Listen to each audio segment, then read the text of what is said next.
Good evening, ladies and gentlemen. The mayor has called the meeting to order. Mayor Roscoe. Present. Councilmember Kaplan. Here. Councilmember London. Councilmember McCormick. Here. Councilmember Moss. Here. Councilmember Sardinius. Here. Councilmember Vasquez. I believe he's joining a little bit later via Zoom. Okay. Please stand for the Pledge of Allegiance and the invocation. Mr. Moss, would you lead us? I pledge allegiance to the flag of the United States of America and to the republic for which it stands, one nation, under God, indivisible, with liberty and justice for all. Reverend, would you come forward, please? Do this.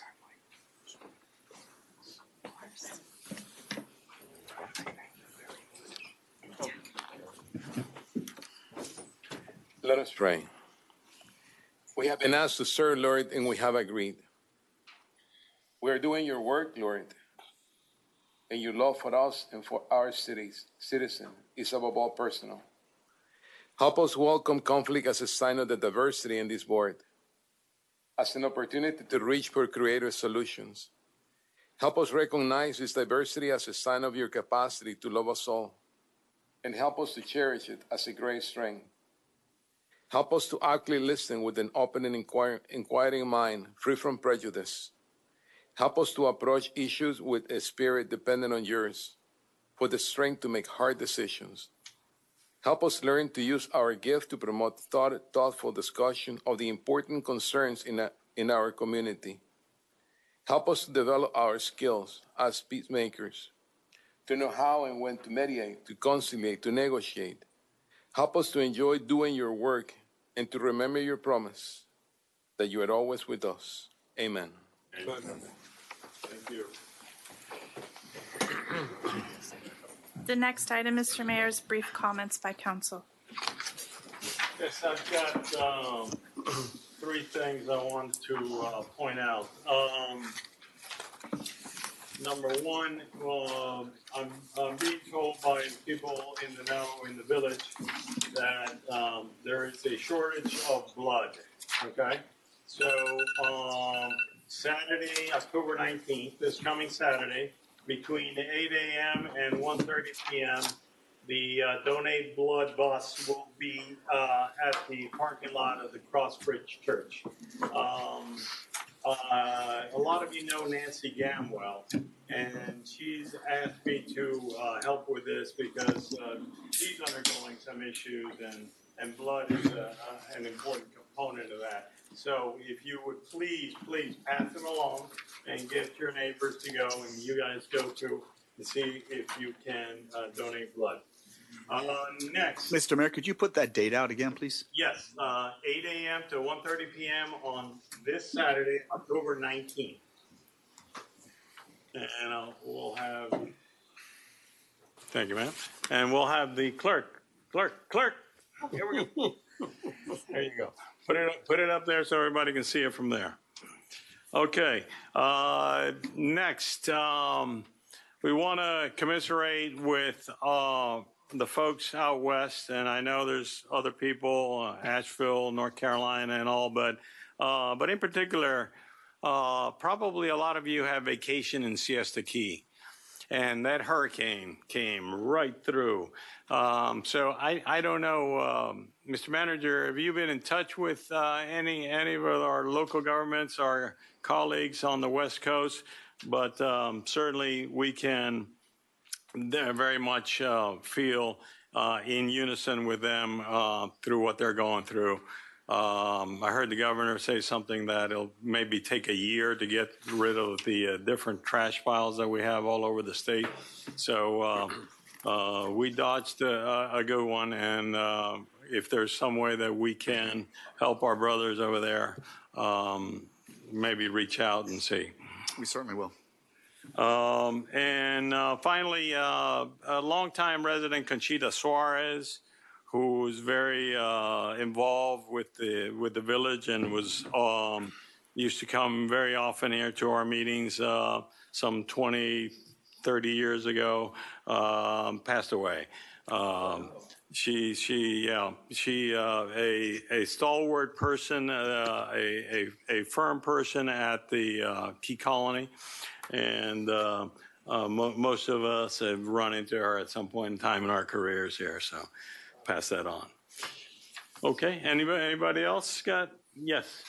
So I have a really special message, if you guys will just indulge me for a minute. After 8 years of a lot of sacrifice, I want to say thank you and happy birthday to Teddy McCormick, who's 17 years old today. And if he's watching, which I don't know if he is because he's on the way home from practice, there's a big ZD on the counter. Thank you. All right. Mr. Yeah, Carroll. happy birthday, Teddy. Two quick things. Just a little testimony about Conchita. We worked together on the first pre-incorporation exercise at the beginning of the dawn of time. And one of the things about Conchita is, blessed be the peacemakers. Conchita had that moderating way about harmonizing frenzied arguments. She was very good at that, and I remember that as a real contribution apart from the intellect and the knowledge. That kind of temperament really helps. Last thing, Steve, the community of excellence, is that a 2-day thing? Well, it's actually a 3-day, but the conference itself is just on, I don't remember what day it is. I think it was October 29th, I believe I sent to you. We'll connect on that. Okay. Talking about Conchita, she probably was the only person who was granted special privileges to bring her dogs to this meeting. So she always came, she always carried her little dog with her. And one of the greatest things in her life that she told me was getting the dog park approved. Yes. And taking her dog to the dog park. And everybody went there who didn't know her from anywhere else, met her there, and you couldn't help but falling in love with her. Just a lovely, wonderful, fantastic woman, and we'll all miss her.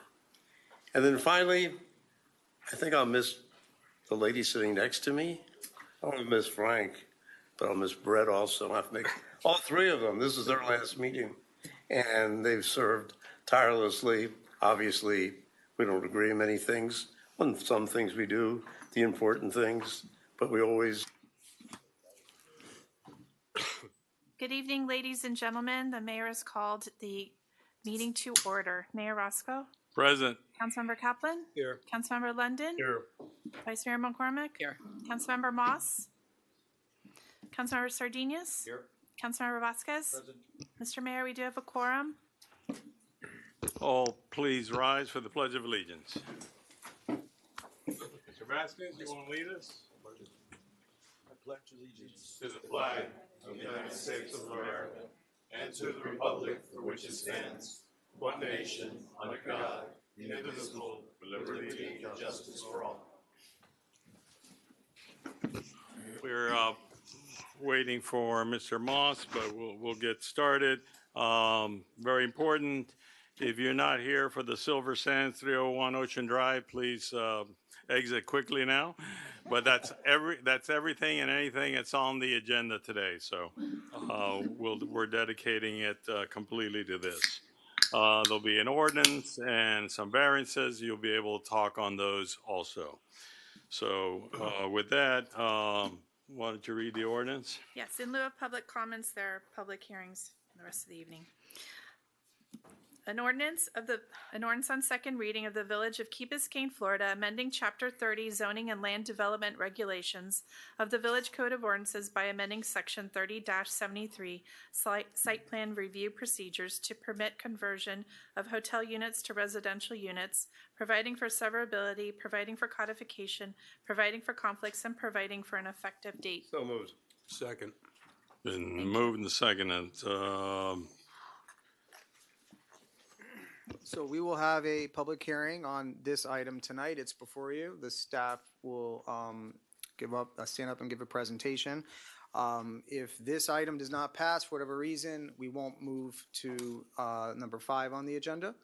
But we will have a separate public hearing on number 5 on the agenda, which is the 2 variances in the site plan. At that time, we will be swearing in any witnesses speaking. So at this time, we're not swearing in. We're going to have a public hearing, and then we'll have a separate public hearing if we get to number 5 after this item. Mr. Director, go ahead. Good evening. Jeremy Karras-Gauger, Building, Zoning, and Planning Director for the village.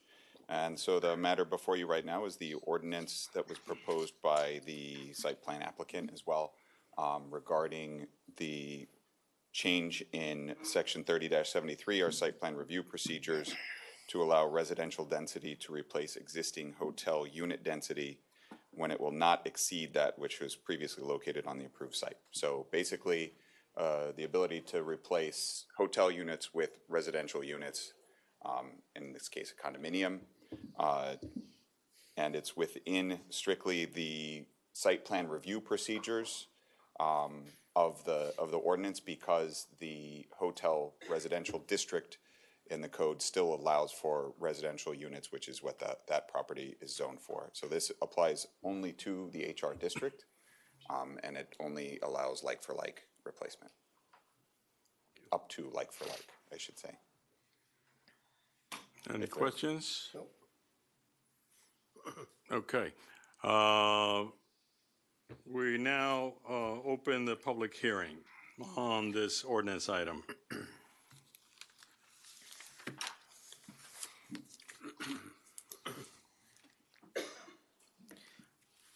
Mayor, if anyone wants to speak on the ordinance, they can speak now. If you're going to speak on the site plan or the variances, you can hold your comments until we have the public hearing later on in the evening.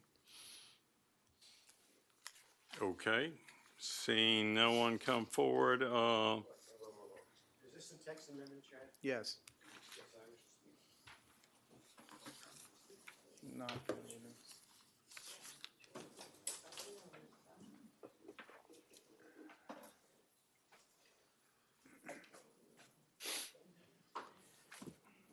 Judd Kurlanchek, 611 Ocean Drive. I'm here tonight to speak on the text amendment and some of the proffers if I have sufficient time. This text amendment was originally proposed, I'm sorry, with the ordinance that's being amended was originally proposed in 2012 when Frank Kaplan was mayor. It passed by 5 votes. Frank led the effort in favor of this ordinance because this was always about prohibiting residential units at the Silver Sands property. Even though it was couched and framed as a village-wide ordinance, we all knew what we were talking about.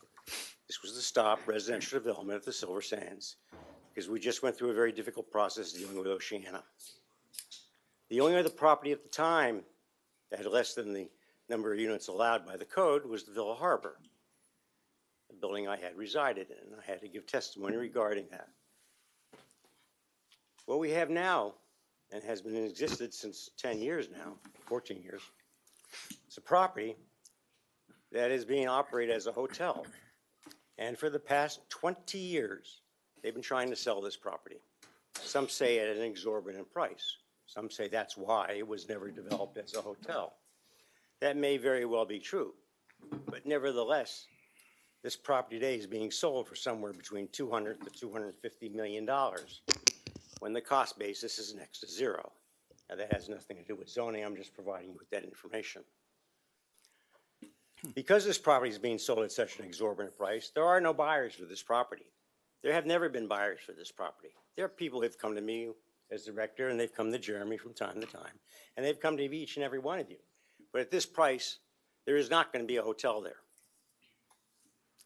Property has essential value of next to nothing. Maybe 20 million, 30 million, and at that price you'd get a hotel. Now, some can argue that a hotel would be a greater benefit to the village because it would support our commercial base. Some would argue that 54 units or 55 units would also have a benefit. We all know that these occupants of this building, they're not going to shop in the village. Our well-heeled residents of the village don't shop in the village. This building may be occupied by as many as 25 families, perhaps, at peak time. They're not going to have cars. They're going to have chauffeurs, limousines, and Ubers. Same thing for a hotel. Now, there are 3 shifts of people, but we're not here talking about this. My point is that there is a substantial economic benefit to the property owner, and that benefit's going to incur to the new developer, who is an exemplary developer in Dade County. We are fortunate to have somebody as Mr. Martin here, presenting a project to us, expertly designed, community-friendly, involved in everything aspects of his buildings. He's a first-class developer, and we're fortunate to have that. We're also fortunate to have staff who prepared an expert memorandum to this and exhaustive analysis.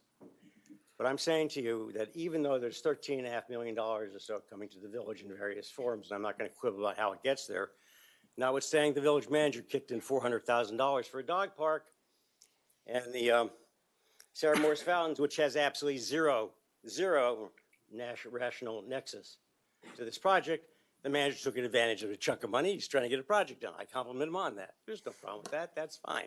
But there's no rational nexus there. I'm suggesting to you that we have an opportunity here for land acquisition funding that somebody else is going to speak to. But I would hope that we come to the end of the day where the increase of the 1% land acquisition based upon tax base is increased to some other number, and that we have sufficient time to study this, because we haven't had time to study this.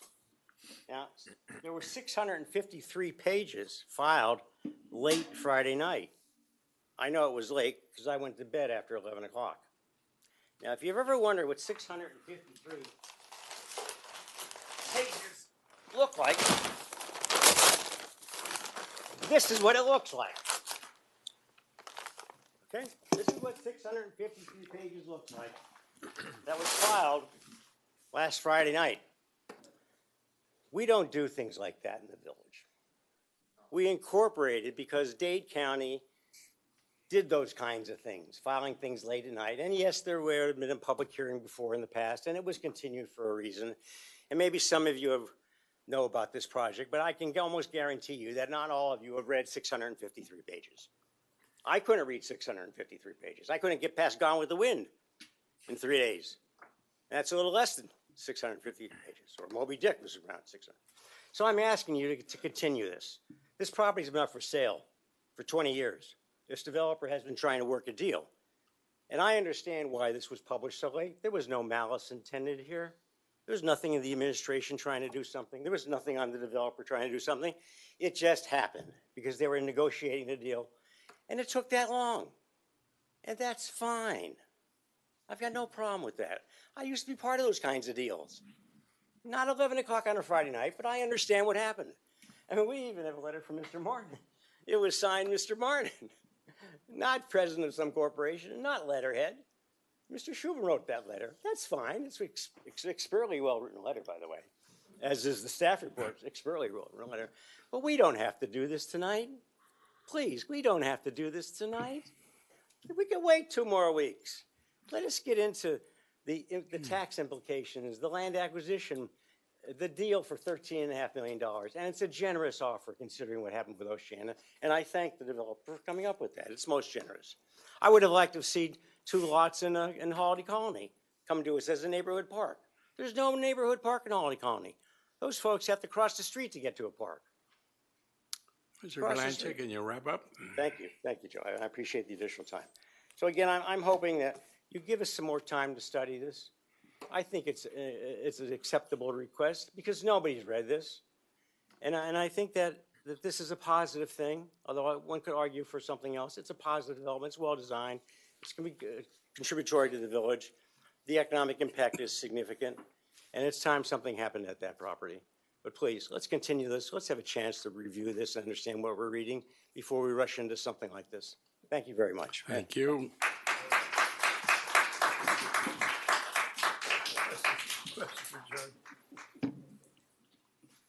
And I thought he was going to Winn-Dixie. I just came back. Okay. On the ordinance before us, seeing no one else come further, a public hearing is now closed on the ordinance.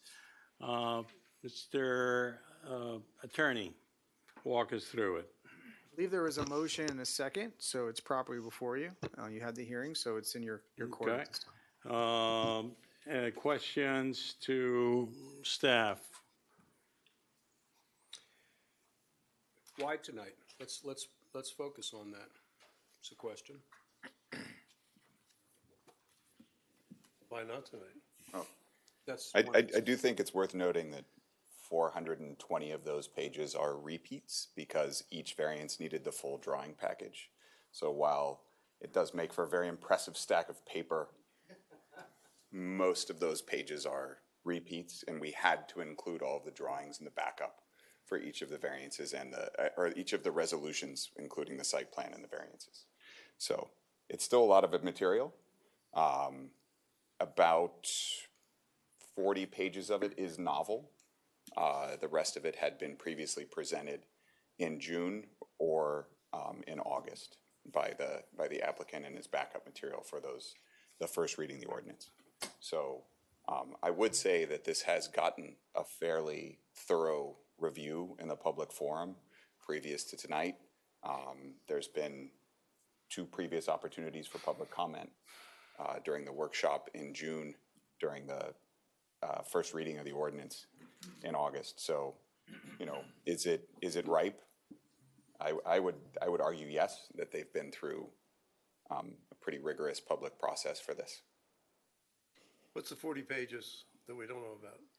So that was the resolutions and the staff analysis on the actual text of the resolutions, and then the covenant that runs with the land, as well as a proffer letter from the applicant.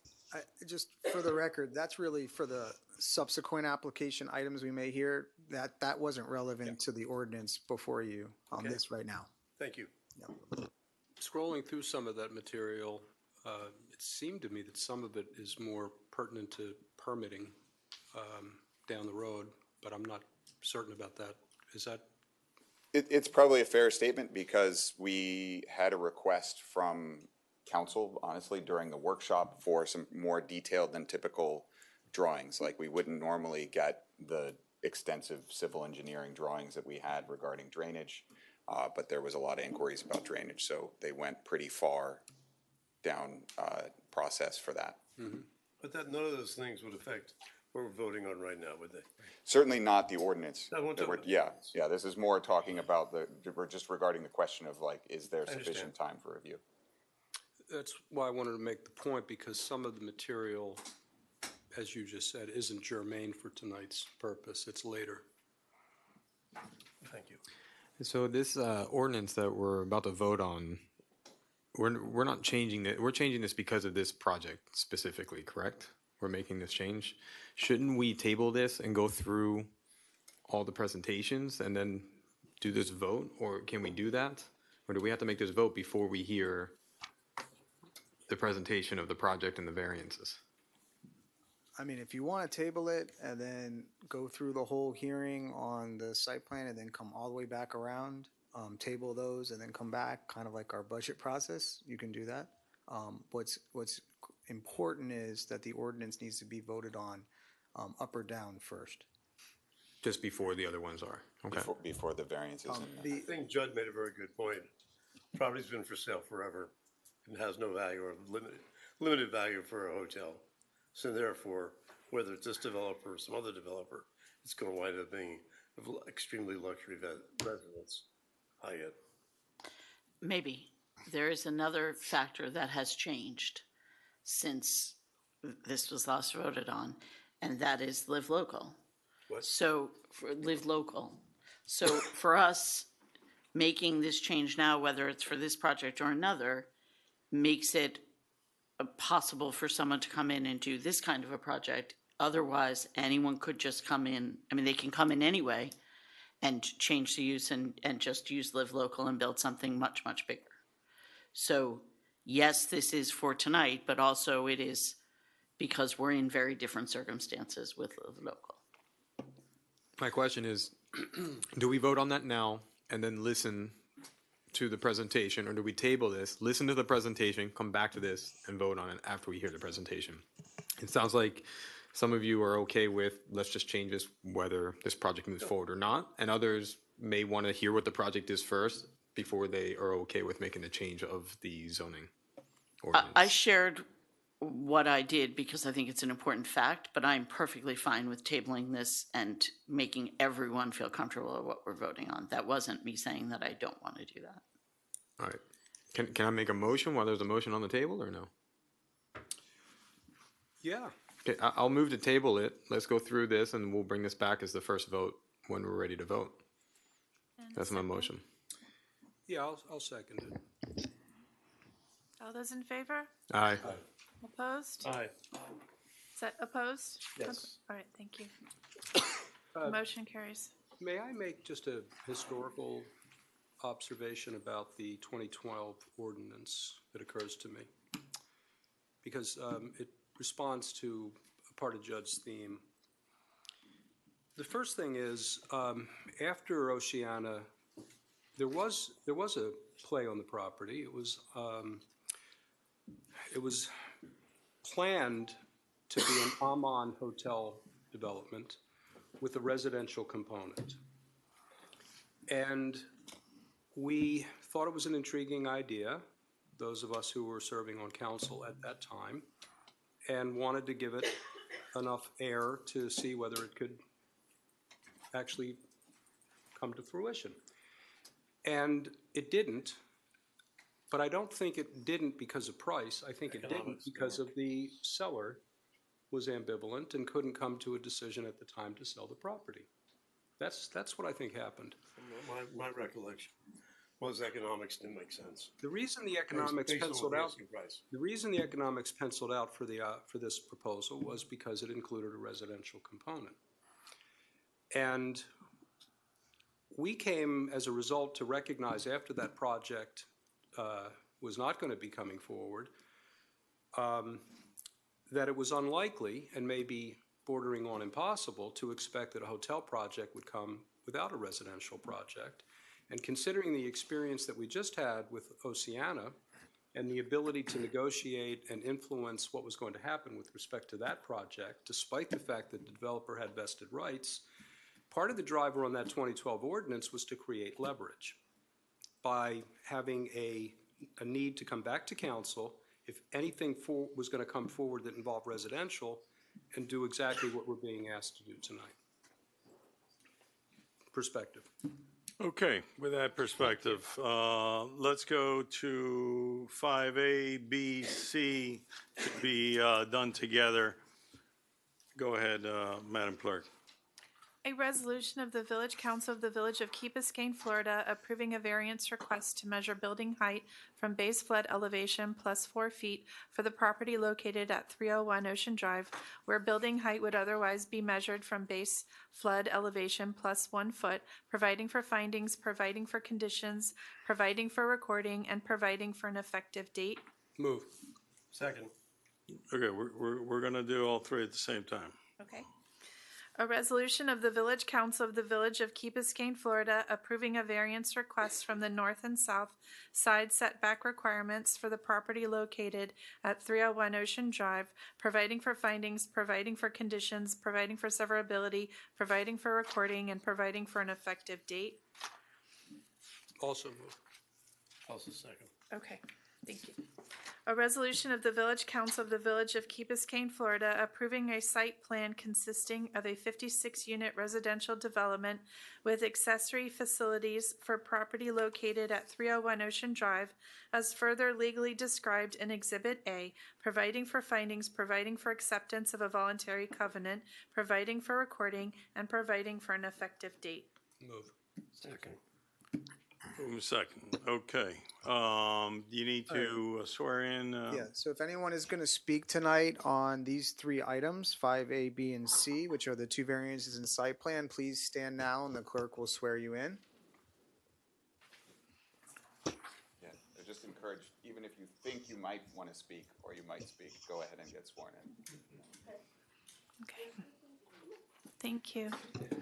Please raise your right hand. Do you swear and affirm that the testimony you give this evening is the truth? Yes. Thank you.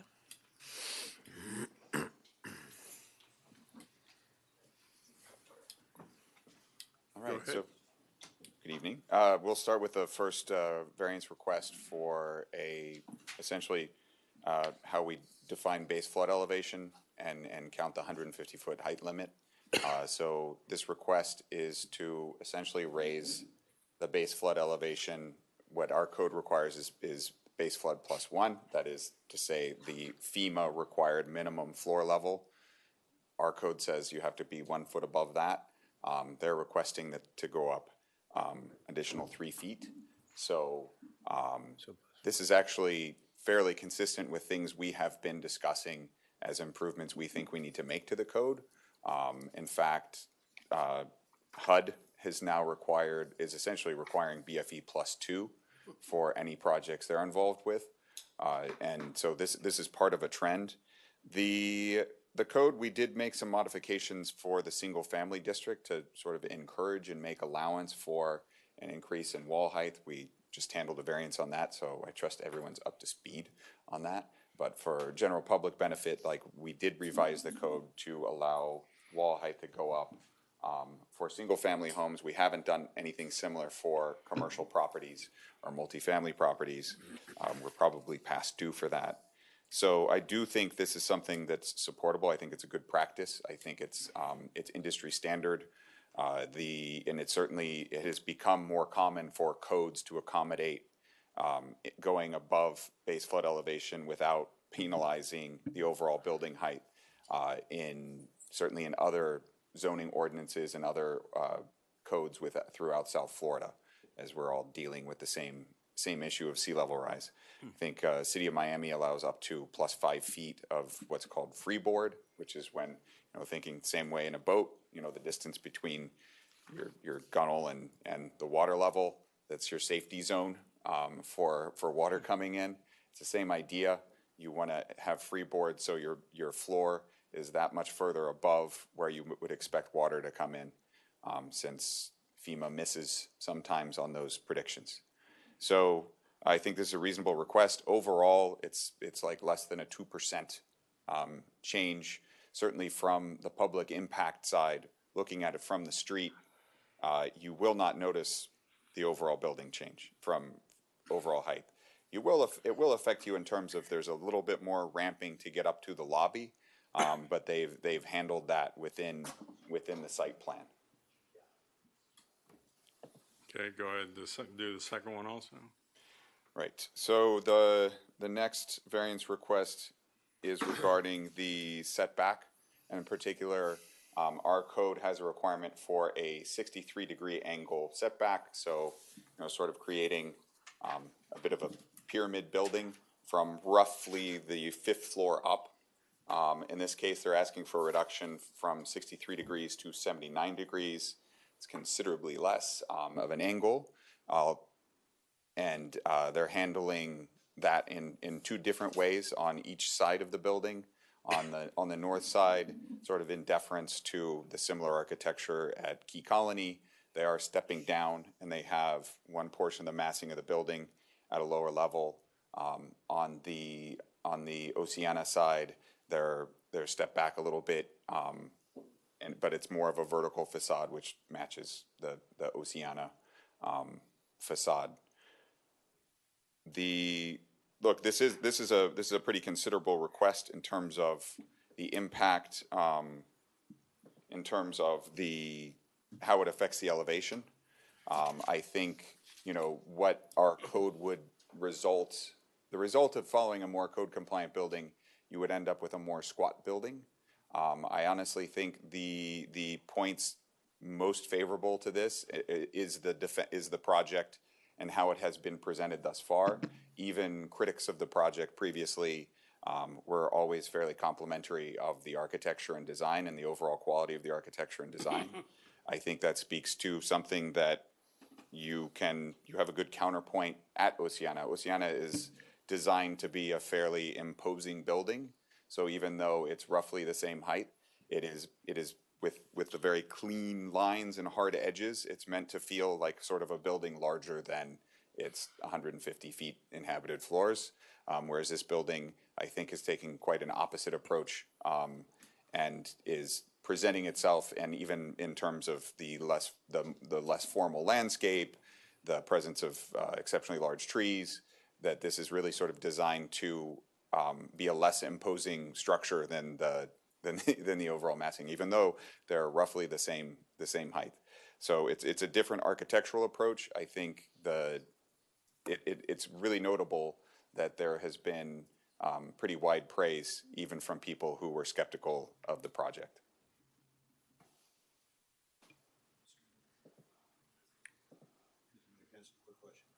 Quick question. Continue with this? I just had there was some, I didn't want to let go of that, the issue between FEMA and HUD. What are we being consistent with, FEMA or HUD? So currently, our current ordinance, Of each one of them financially for the developer, if there are any. so if they get that variance and they're elevated, that they'll be compliant with both. So no issue there. Our code is only dealing with FEMA, the base flood +1 currently. Okay, so, but we're below the FEMA requirement, but we are within the HUD.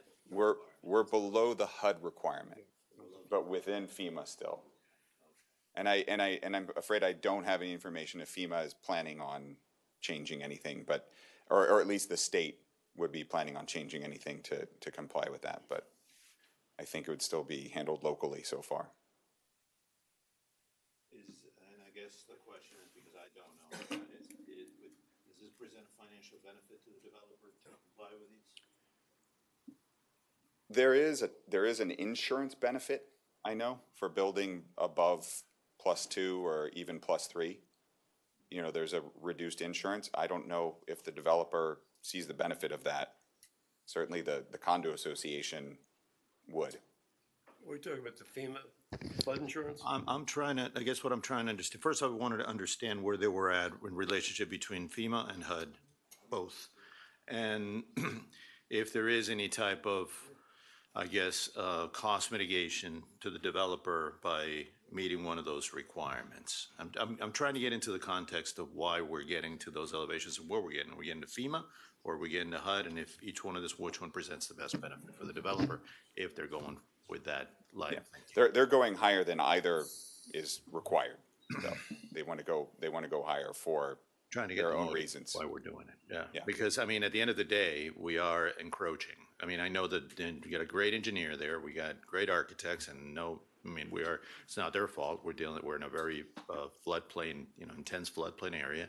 But I think it's important to notice that everybody here is concerned about floodplain encroachment and floodplain displacement, particularly some residents over there that may be concerned about, water flowing into their properties. So I think we can find some engineering solutions, but I want to get to the heart of why, which one are we trying to meet and why are we doing it, I guess. Right? Yeah. So I think they're going above either requirement, and I think it's to keep their lobby dry. But I think it's let's that make sure simple. we don't get everybody wet on Yeah. that one. This is Well, that we have, process. luckily we are covered by other building codes and criteria in the county ordinance that don't allow it, and our local ordinances. So we will be making sure all water is retained on site. In our zoning prep, we're anticipating a raise in the FEMA standard. Yeah, we've discussed this a couple times in zoning meetings and before council, that we do think we're going to be coming to you later with a recommendation to allow something similar in commercial properties in multifamily districts. So I wouldn't go as far as to say this is like consistent with the zoning in progress, but it's not too far off of that, because we've announced this intention to come with a sort of freeboard and a base flood +2 ordinance. So the point of that is, in our internal prep work, we're anticipating doing the same thing. Yeah. Okay.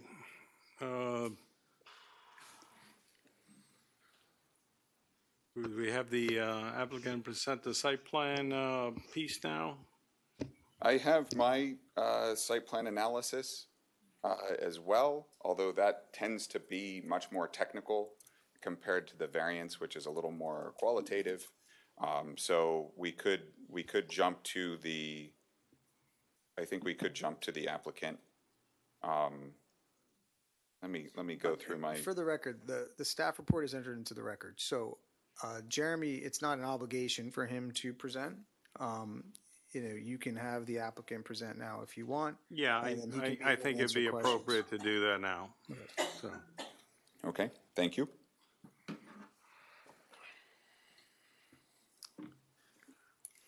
David Martin, 3310 Mary Street, Coconut Grove, Florida.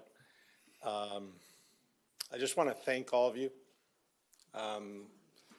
What I've seen in Key Biscayne has been pretty remarkable. I work in a lot of different municipalities, and I always view that business, government, and community needs to work together. And I really think you guys have a model here for that. And I think I just honor to be here working in your community, and I look forward to for all of you seeing more of me and my organization here and helping in whatever capacity we can.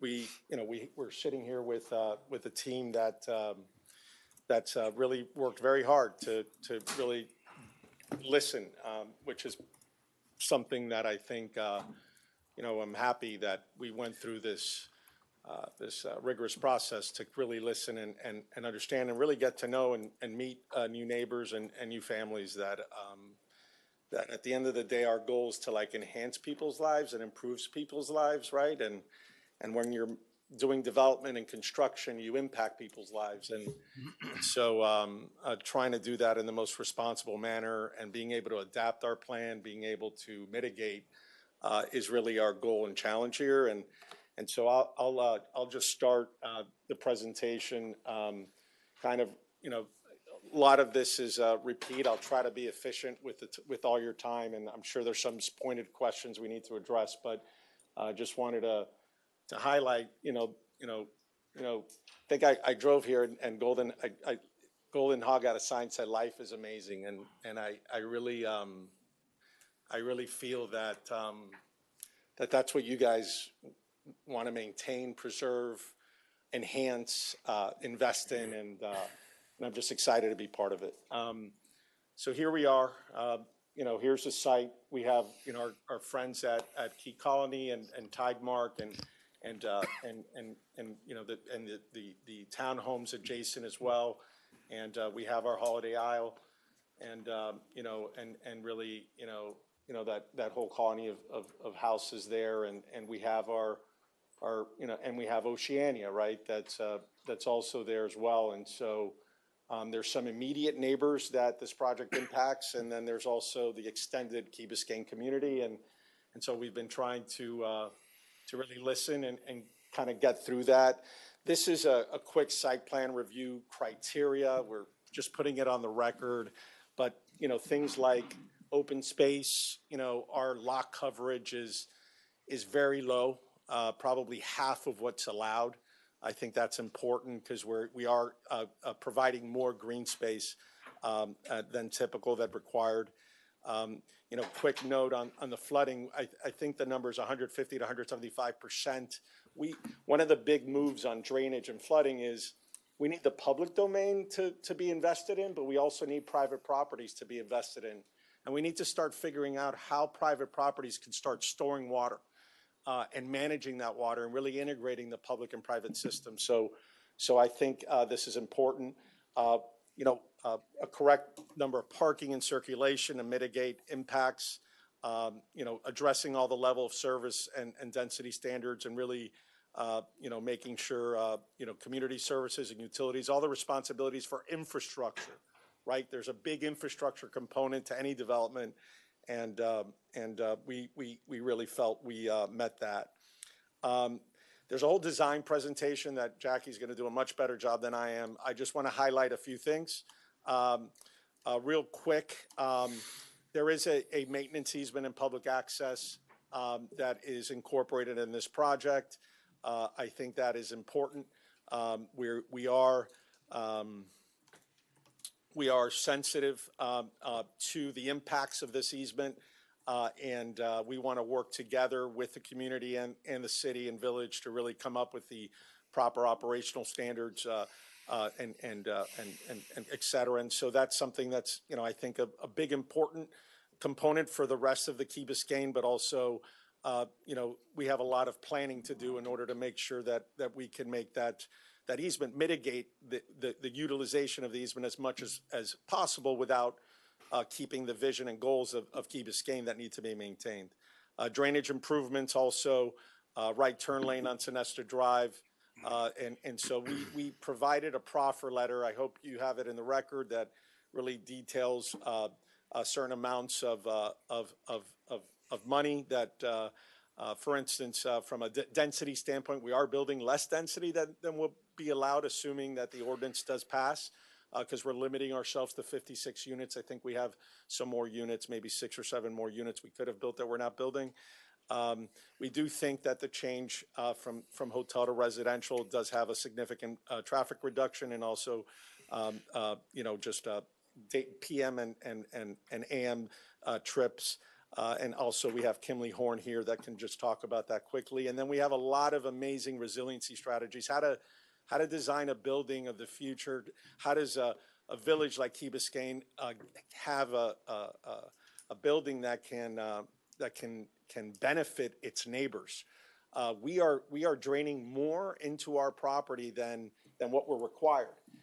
And this is the type of modeling that we need to do, for new projects and new buildings. And so, we're, and Hernando obviously, is here to answer any questions. This talks about the proffer and public benefit as it relates to requirements that we have to fund. Like, this is somewhat contractual requirements that we have to fund, that are part of the proffer letter that I provided, or we provided. There's a lot more I would love to say. I'm just going to get to Jackie just so we could get through that and then really be able to answer your questions and any questions from the public. Thank you so much, everyone. Good evening, everyone. Thank you so much for having us. I have spoken, and I apologize in advance. We were discussing whether we should do a skinny presentation and go through it quickly and get to the issues in front of you, or do a full presentation for those of you that have not heard this presentation, because this is the 3rd or 4th time that we've been here. So I'm going to try to go through the material. I hope you'll bear with me. I want to show you the design, and then I do have diagrams to answer the specific questions that we're trying to consider tonight. But I first just want to say what an honor and a privilege it is as an architect to work on this site. And I understand completely that most of you in this room are deeply invested in this. And this is the kind of project that we really, really care about, and we love to work for a community that has this kind of a legacy and a commitment to the quality of life here. We started our practice 20 years ago. We're a Florida-based firm. Carlos, my partner, is there. We have a deep love and affection for our designing for climate, for culture, and for community. So this is right up our alley and the kind of project that we love. And we're really grateful to be part of this team. We've worked with Tara before on several projects, and we know that they not only walk the walk, they listen and they care, but they also deliver projects, and they say what they, and that frankly is rare for developers, and we're very grateful to be part of this team. We're also joined with Jungles, Raymond Jungles' team. Chris is here. And he is a fantastic, if you know their work, really beautiful work that is of our climate, of our place. So, and Hernando, who is an expert in resiliency. So design and resiliency are what we are really passionate about, and this project has been such a great opportunity to really look at that. When we started the project, we obviously look at the legacy, the history of Key Biscayne as an inspiration point. But we also look at the future and what's coming in terms of climate change and how to design buildings that are of their place. And when we say that, we mean, Key Biscayne is a key. It's an island. It's not part of the mainland. And we believe in our practice that even though people kind of lump all of Miami together, every part of our region has its own unique identity. And the identity of Key Biscayne as a village, as a key, really inspired us to look at how do we design for this place something that is tropical, that is responding to climate, and yet of the future as well. So the architecture that you'll see it's one of deep overhangs of light-colored materials that are flood-resistant, that do well in our climate. We're witnessing a lot of delamination of materials and a lot of stress. Most buildings are not designed for the kinds of heat and the rain bombs that we're getting. So we pay close attention to what those stressors are and try to design something that's beautiful, but it's high performance. That's really the key. That it's going to last and it's going to look well long after we've left it. So you'll see in this project something different than let's say mainland Miami buildings or South Beach buildings. There's an emphasis on tropical, on island. The materiality is warm. We use travertine on the ground floor. I'll show you some slides of that. But this is kind of the language that we're developing. And also weaving landscape with architecture. There's This project has very generous deep overhangs for the sun. It has louvers for privacy.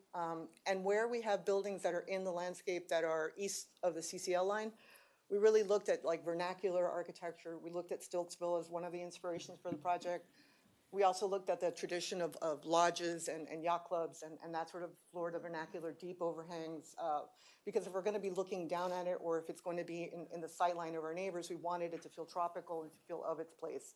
And the goal with those lower structures really is that the landscape is growing, just like in Bali, nothing's supposed to be taller than a palm tree. Our intention is that in there, we really are blending very seamlessly with the beautiful landscape that Jungles has provided. This is, for example, the sandbar, where we're directly inspired by the Stiltsville, and I just showed you the lodge. And then this is the arrival, just to show you how that language of louver, the eaves themselves will be a wood, but for the louvers, we're looking at either terracotta or a wood substitute that will do better in the climate. And then we're looking at travertine for the ground floor plan, for the ground floor lobby area. And again, you can see this is just a further evolution of where we were last time, so you guys can see how the project is. We're still, believe it or not, in schematics. This has been the longest schematics that we've ever done, but we wanted to get it right. And part of it is listening not only to our client, but to our neighbors, and to try to hear what the aspirations are for the project. This is the arrival, the basement, and then, again, the lodge. And the materiality, as I mentioned, this is just the palette that we're exploring at the moment, but it's basically travertine, a wood, which is a heat-resistant wood that we're using for the eaves where they're not exposed to the front of the facade. And then on the louvers, we're either going to use a wooden product or terracotta that we've been looking at. So the project, the site is quite, half of it we're not really allowed to build a tower on. So you're only looking at east of the, and I'll show you a little bit carefully where the tower is situated is right up against the CCL line. Everything after that, you're only allowed to do small structures as I described. Frontage-wise, just to give you a sense of scale, we're 300 feet wide compared to Oceana, who's 500 feet. And that matters because that's one of the asks tonight that I'm going to talk to you about is why are we asking for this angle? Why was that necessary? And I'll get into that with diagrams and views later, but that is I know one of the concerns, and I'm going to get to it. But just want to get to the project. This is what the existing condition is. We have one of the last underdeveloped sites, which is this hotel, Silver Sands. Presently on the north side, there's a surface parking, and there's an access to the hotel from that side. And there's 2 curb cuts, which we essentially have kept. That's kind of the same approach that we took to when we designed the site. We said, let's try to keep kind of the circulation flow similar. But one of the requests that we heard from the neighbors early on at Oceana was, can you please look at trying to increase the queuing to try to alleviate some of the traffic concerns. And so that's why we went deep into the site and we extended as much as we could to get the car traffic on our site as people are getting dropped off. So you would drop off at the north. If you're going to get dropped off with, Uber or just, whoever's dropping you off, you would enter at the north and then go south and then exit. If you're a resident, you would go in the southern entrance and go directly into the parking garage. So that's how we'll actually have I don't know if you follow. So this is north. You come in, you get dropped off, and that view that I showed you was right here. And then you could go park or you could go out. And then if you're going to be a resident, you go in and out of this side. The loading is here. It's completely screened off. That was one of our concerns we heard from our neighbors to the north of Key Colony, and we're working on screening that completely. But it is the same condition of having the driveway that they've had. That same idea is going to be visible, but we've added 2 layers of landscape, which I'll show you. The first layer that's on the easement side, and then another layer on this side. This is a blow up of that drop off, so you can see how the arrival sequence and the porches would work. This is the entrance, and then the basement. I'm not going to go through every plan, but just to give you an idea, we're developing a spa in the basement. There again isn't that much buildable area, so we had to make the best use that we could of all of it. And then here's where you start to see some of the massing. I'm going to go through how we got to this stagger, but generally speaking, we did not want to have a building that presented a wall. We could have easily designed this building to be complete with what we're asking for. It could have been a wall more like Oceana, but we started to look at the massing, and I'll show you a little bit later of how we got there, but this is the unit plans. The louvering works between units to provide privacy. It also will provide privacy to the north and to the south from our neighbors, Oceana at King Colony. And then we also use it to frame views and to, and then you can see the depth of the substantial balconies, which are anywhere from 11 to 15 feet of balcony, quite deep for sun. And then on the roof, we have the solar panels.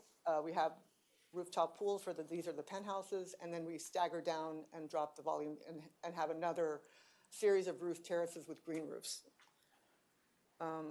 So this would be, if we were just doing the 79 degree angle straight across. One of the things we did not want to do though is do another wall building. We wanted to see how we could break it up more, while still, I guess, one of the, and I'll show you why, but one of the things was to try to keep a slender profile, to have more landscape and to really let the building kind of float over landscape. But we liked the idea, oops, sorry, what the heck, of, I don't know what happened, of looking at how Key Colony, gosh, I'm sorry, I don't know, why did it? I'll get it. Just this paper. There, right there. So if you just go and use the right here. Sorry, guys. Okay, I got it. Right there? Yeah, I got it. Yeah, Sorry yeah, about that. yeah, I don't know what happened. Goes to the machine. Okay, so the massing, you can see what we did is we liked the idea of sort of responding to what was happening in Key Colony with the stagger and not being as boxy a massing. We were trying to do a more of organic massing, and that's why we ended up pushing the volume forward to create a little bit more of an angle for Key Colony and also dropping the massing so that as you're driving to the site, what we're presenting is a little bit lower of a massing. You can see what that kind of looks like here. As far as you could see the response to the two contexts. One is more of a vertical building that we have on Oceana, but on the Key Colony side, it was trying to respond more to the erosion or the stepping that they have and kind of playing off of that. And so it's a series of green roofs that are kind of sliding out of that volume. Here's another view of that. And you can see by breaking that up, and also we wrote it a little bit on the south side where Key Colony is, I'm sorry, on where Oceana is, but a lot on where Key Colony is. And this is the front. So the top floats where the solar panels are, we kind of eroded and kind of created a little bit more of an organic massing to Oceana, and then really stepping it down on the Key Colony side. And the idea is really this building is floating on pilotis like Stillsville, with the big columns on top of a very tropical, lush landscape. And that was kind of the feeling that we wanted to give.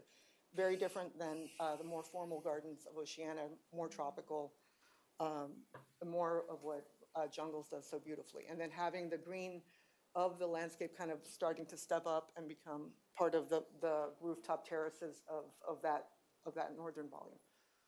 Here's the view for as you drive down towards Ocean Drive, and then just another couple of views. Now I'm going to discuss a little bit of the zoning and the angle, just to clarify that, because that was a request. Before, the two variances in front of you, one of them had to do with base flood. I think Jeremy covered that quite well. I don't want to spend too much more of your time on that, but I will say that I also volunteer with ASTM, and they are looking at this as an insurance requirement. So where it may not be a code requirement, it's going to start becoming an issue about whether or not you get insured. It affects bond ratings of cities. So there's a lot of reasons why it's a smart thing to do.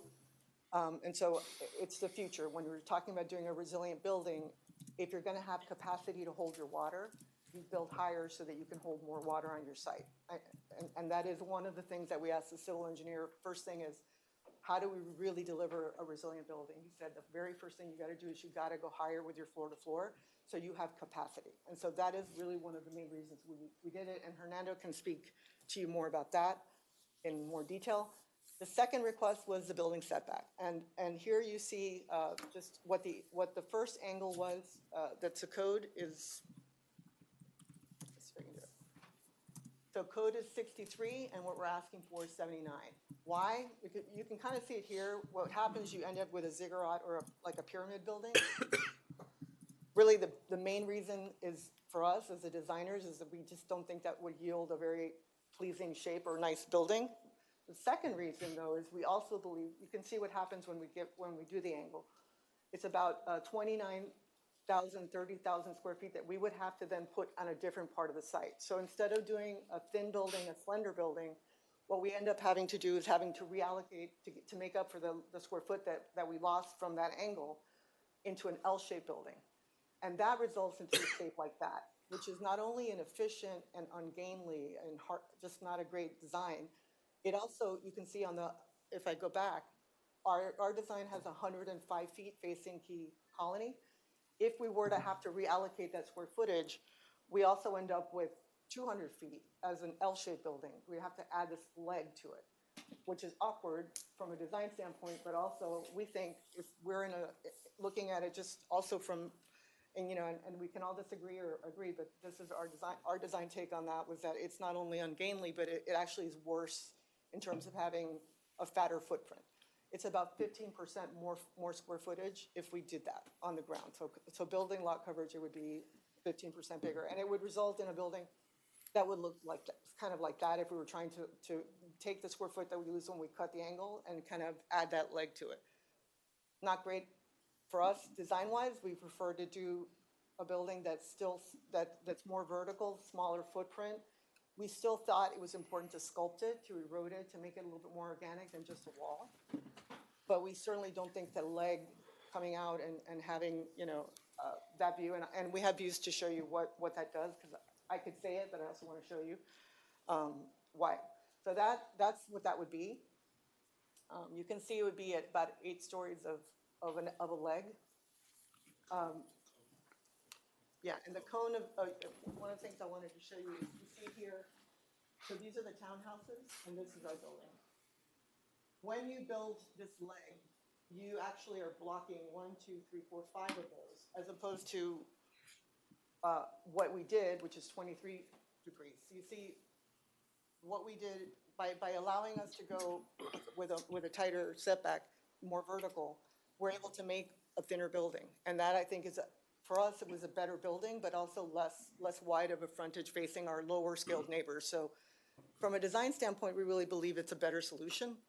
And we understand there's a concern, and we try to show it to you in different ways so you could understand where we were coming from. But those are the two asks: the base flood, to consider doing a design flood elevation, which is the trend for almost every city that's really looking at resiliency seriously now, and also to please consider that a thinner building actually has some design benefits that we think result in a better architecture. So that's what this is. Thank you. That last image, the angle that's shown on the right screen suggests that the westernmost townhouse will have a view, an unimpeded view. Am I reading that right? Yeah, it's what's left from the edge. So it's kind of, this is 23 degrees and this is 16 degrees. So there's an angle, but it's... Yeah. Mm-hmm. Yeah. Are there any images to demonstrate the impact on the views from Emerald Bay of the two different buildings? This one. No. It's a little high.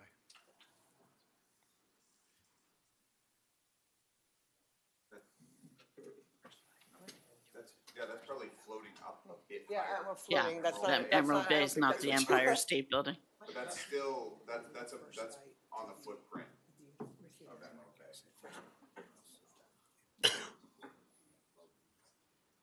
Yeah, that's what we have. I can generate it. We have a model of it if somebody wants to see, but this is just. But yeah, this is kind of, I think, the best view we found that could show it is the impact of having an L shape at a lower level. This is from here, from that corner. Yeah, this would be more or less from the tower of. The tower of. But, Yeah. yeah. One technical aspect here, when you turn, not everybody at home can hear you. Oh, I'm so sorry. So let's see, maybe we can get a handheld, but just keep that in mind while you're talking. So that. Sorry, I hate to give my back to people. No, I understand perfectly, but yes. Okay. It's an issue. We have more presentation on the resiliency and the landscape. I know this was the central concern, but it's. Mr. Mayor, I I'm have sorry, before we questions get about in, this. I have a question. Sure. Sorry, just more on the building itself. I guess the first question I have, and I have asked it before, and I don't know whether we were able to address that or not, is that have we done a shadow study? Yes, we have. We have. And I because- have it here. Okay, great. Well, Yes. we'd love to see it. I'm primarily concerned about, obviously during the afternoon and early evening, particularly in the winter or in the summer, that is going to cause unnecessary and unwarranted shadowing on the beach. And I think I'd like to see what solutions you have for that. And the other thing I had is, you said the CCCL, the construction control line, but are you within the construction control line, or so anything that's inside for the construction control line, that's my second question. Is that going to be frangible material? Will that have to be, according to DEP, that material needs to be subject to, It's, able to be dry fluid. destroyed with impacts of waves, so Yeah. it has to be frangible, so the residents It's know that. designed, that's the coastal engineer. Excuse me, you're forward of the you're forward of the coastal control line? Yeah. How far? We're not forward, we're not You're forward, behind it. we're You're behind not it. We're forward. 10 feet. That's what I behind was it. asking. I mean, That's what I'm saying. are you Yeah, up yeah. away from the construction? You're behind it. No, we're not building past You're not the building, CCL. okay, No. fair enough, then that's No, answered. except the little structures that I showed you. Yeah. And, see if I had another quick question, because I just want to give you all of it. It's, no, that's it. And I the just. garage, yeah. Show the sun studies. I did show you the sun studies if you wanted to. Can we to see that for the public? Yeah, they're right here. So this is June, 10 a.m., 1 p.m. We just picked summer and winter. And then this is December. You can see that a lot of the shadows are coming from so Oceana puts a shadow on us. There is some shadow, but you can see it. And we're happy to do whatever other times of day you'd like, but we just kind of brought these to show you. So what I'm looking at December, I'm looking at the shadow not touching the beach, or is it? Very little bit, because our Very- property After line 4 is p.m. actually, I'm walking over. Or your pool is shot. This is our property I mean, when line you think right here. about it, you can't. So it's a little bit. Yeah, but every property is like that on that side, almost. Yeah. But it's not a massive shadow in the sun, to answer your question. That's one of my biggest sticklers on this one. I don't want, this is not Shady Isles. We don't want to build that way. No. It's called Sunny No, Isles. we're actually, we're not, and no one is able to build further east than that CCL line, so we're not casting any more than Oceana is. And even at the worst case, you can see how much it's like a couple, 20 feet beyond our property line. Okay, well, thank you for thinking. No problem. Yeah, let me go back. First one. Sorry. I'm gonna go back to, You want a question on? I had a question about the angle variance and the variety. Is there a reason why when you change the size, you change all materials and design and everything, like the look of the building? Is that just for illustrative purposes? Oh, it's a to look massing. more I like a would- mall? I mean, a wall? we couldn't really design a whole other. In it's a time for massing. this meeting? Well. Or it would at be all? Could we design another building for this? I mean, if you would like to see a massing of ours. No, I'm sorry. Let me rephrase. 'Cause It wouldn't be this, that's what I'm asking. This is just for demonstration purposes. it's a massing, yeah. Thank you. First slide on the, sure.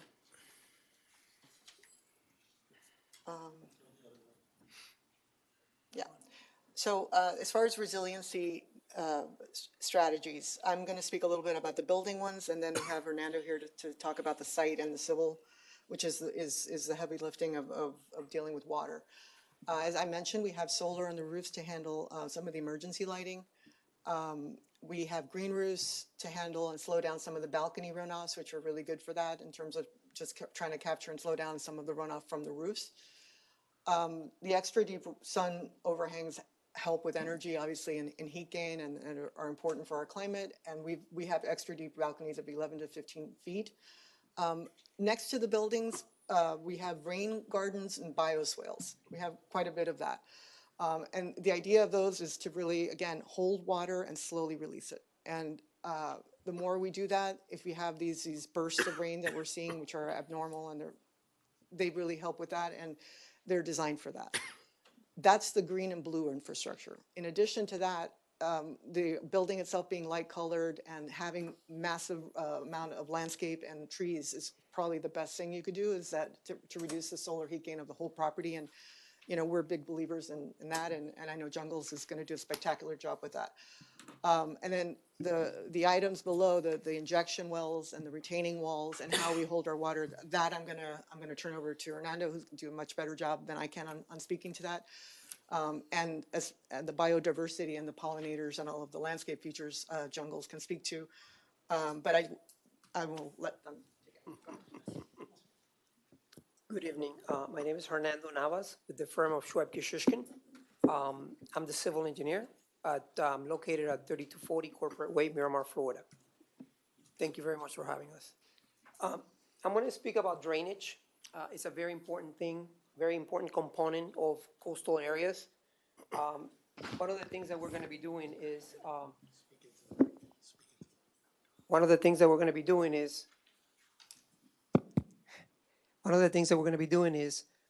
going to be draining our site with a series of drainage wells. When I propose a total of 12, they will be interconnected, and that's going to be how most of our stormwater is going to be disposed.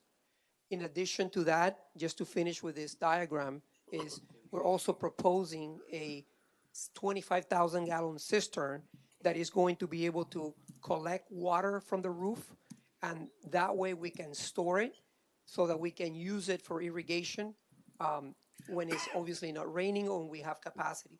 25,000 gallons, it's about a week and a half worth of irrigation. So ideally, like I said, is to get the water from the roof, and rather than splashing it on grade, we'll collect it into this tank. When that tank is full, it will then overflow into the 12 interconnected drainage wells that we're going to look at in the next chart. Right here we have our 3.89 acre site. The idea is to install 12 drainage wells along the perimeter of the site, and those 12 wells are going to be interconnected with an 18-inch pipe to create a complete system where water can just spread around, and in case a well is slowing down, it can be redistributed to the rest of the drainage wells. Typically, a site such as this one, when we're permitting the site using today's criteria, you will need approximately 4 to 5 drainage wells to comply with retaining and disposing the 100-year, 72-hour storm event. That is the greatest storm that we design in the area. Before I continue with drainage, I want to address some of the things that we spoke about earlier in relationship to the finished floor of the building. Right now, FEMA for the area is elevation 8. The code, not just the city code, but most codes, as of today, require that finished floors be set a foot above that control elevation. In this case being 8, meaning that the minimum finished floor will have to be an 8. However, there are some FEMA maps that should be coming out. Not exactly know when, but they should be coming out. And the new elevation for this particular area is going to be 9.6. What that means is that sooner than later, the required minimum finished floor, instead of being 8 plus 1, is going to be 9.6 plus 1. That will set you up to a 10.6.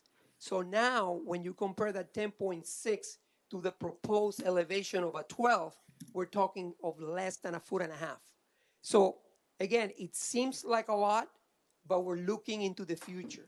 One of the things that we were asked by the developer when we started working with this project was, I do not want the minimum. I want to make sure that we're designing for the future, and I want to make sure that we're not going to have any problems, neither with the city or with the neighbors. And that's the reason why, again, pointing it out, rather than 4 to 5 drainage wells, we're actually installing a total of 12. In addition to the elevation variation making that finished floor higher.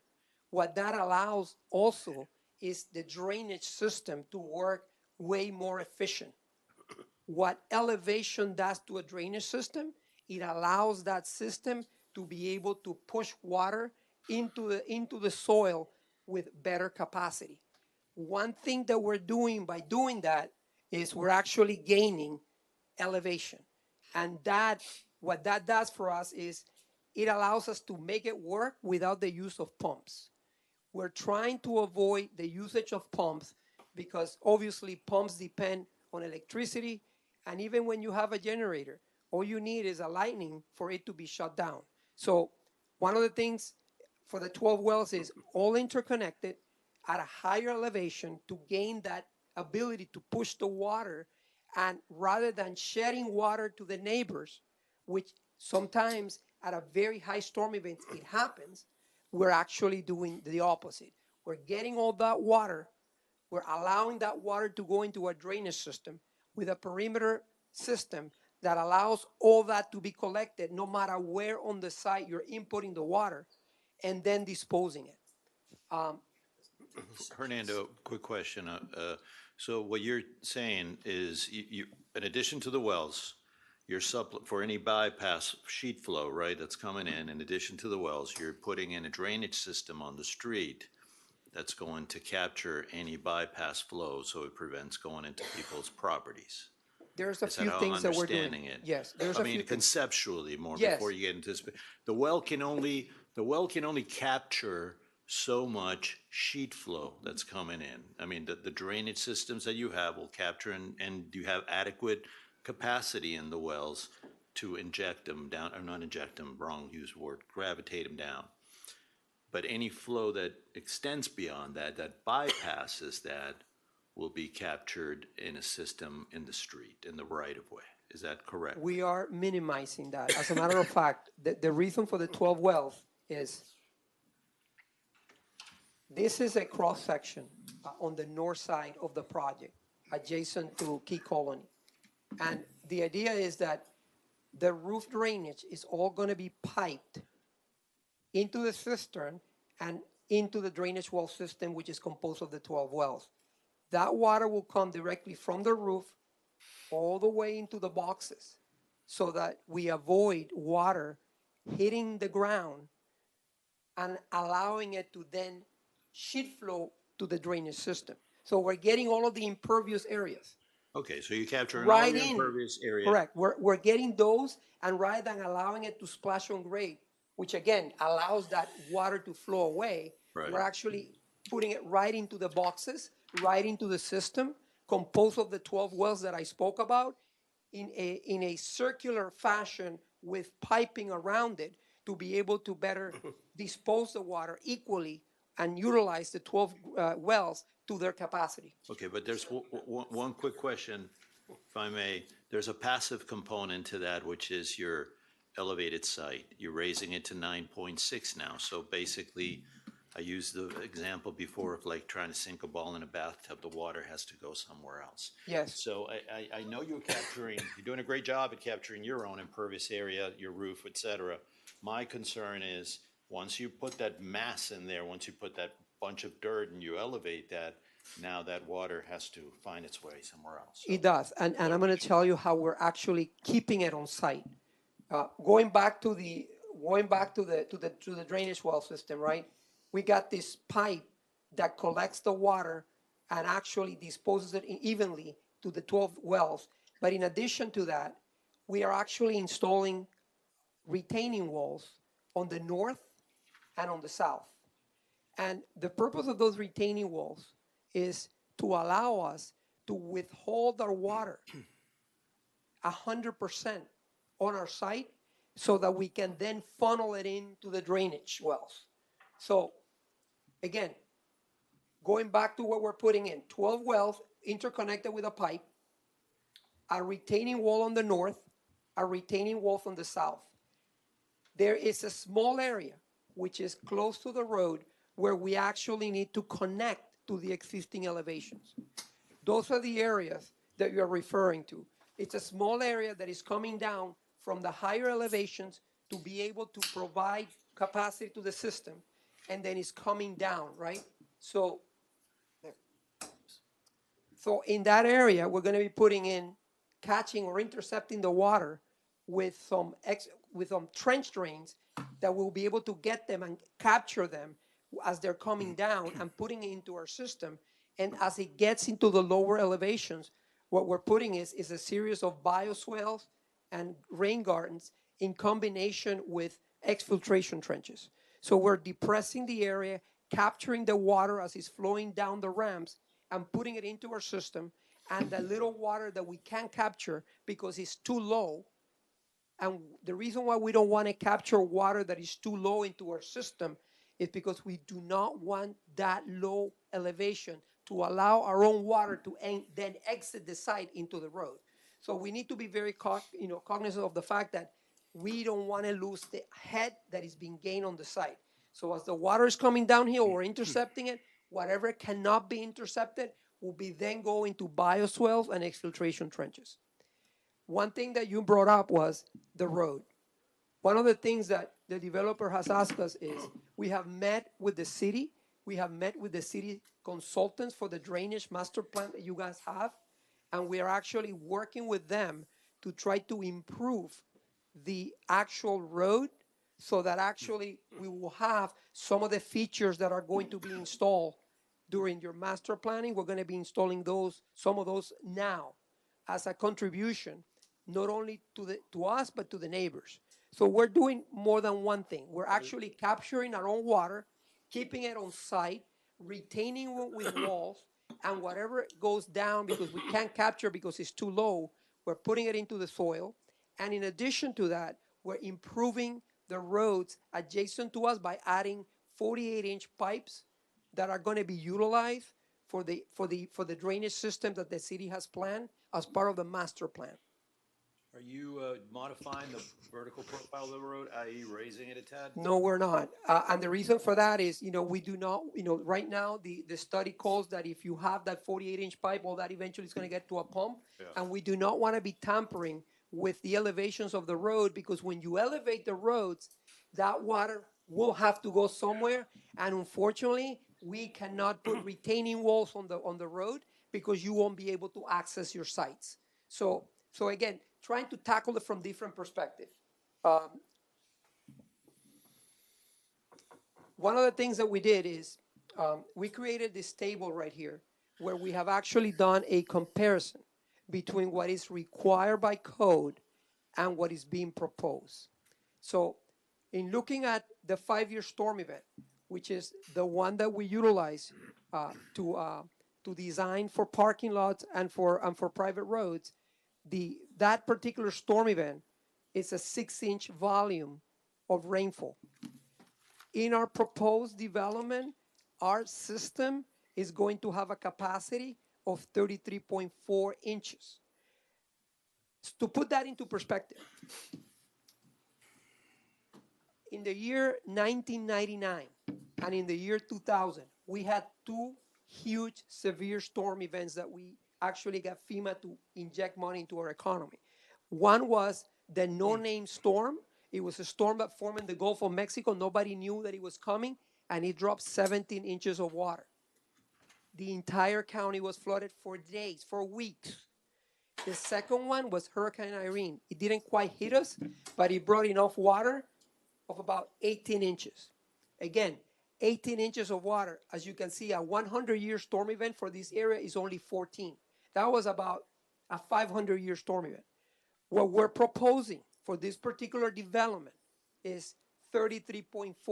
33.4 is the amount of water that those 12 wells can dispose during the longest of the storms that we are to analyze, which is the 100-year 3-day storm event, which for this particular area drops an average of about 14 inches in 3 days.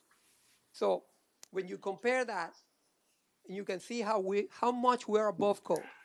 Instead of, for the 5-year, we're providing 27.4 inches of additional storage or disposal. For the 25-year event, that's an 11-inch storm. We're actually getting rid of 33.4, which is 22.4 in excess of the storm. And for the last storm that were analyzed, which is the 100-year 3-day, that one is 14 inches. We're providing 33.4, which is an excellence of 14.9, 14.4, and 19.4 inches of rainfall. Is that it? Yeah, well, just, yeah, so very quickly, I just get very excited when I speak there. Anyways, so looking at a couple of sections, okay. Yeah. No, sorry.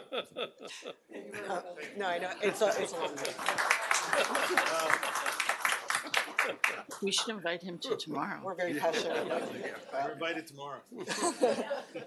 Chris. Yes. Hi. Yeah, I don't want to follow that, right?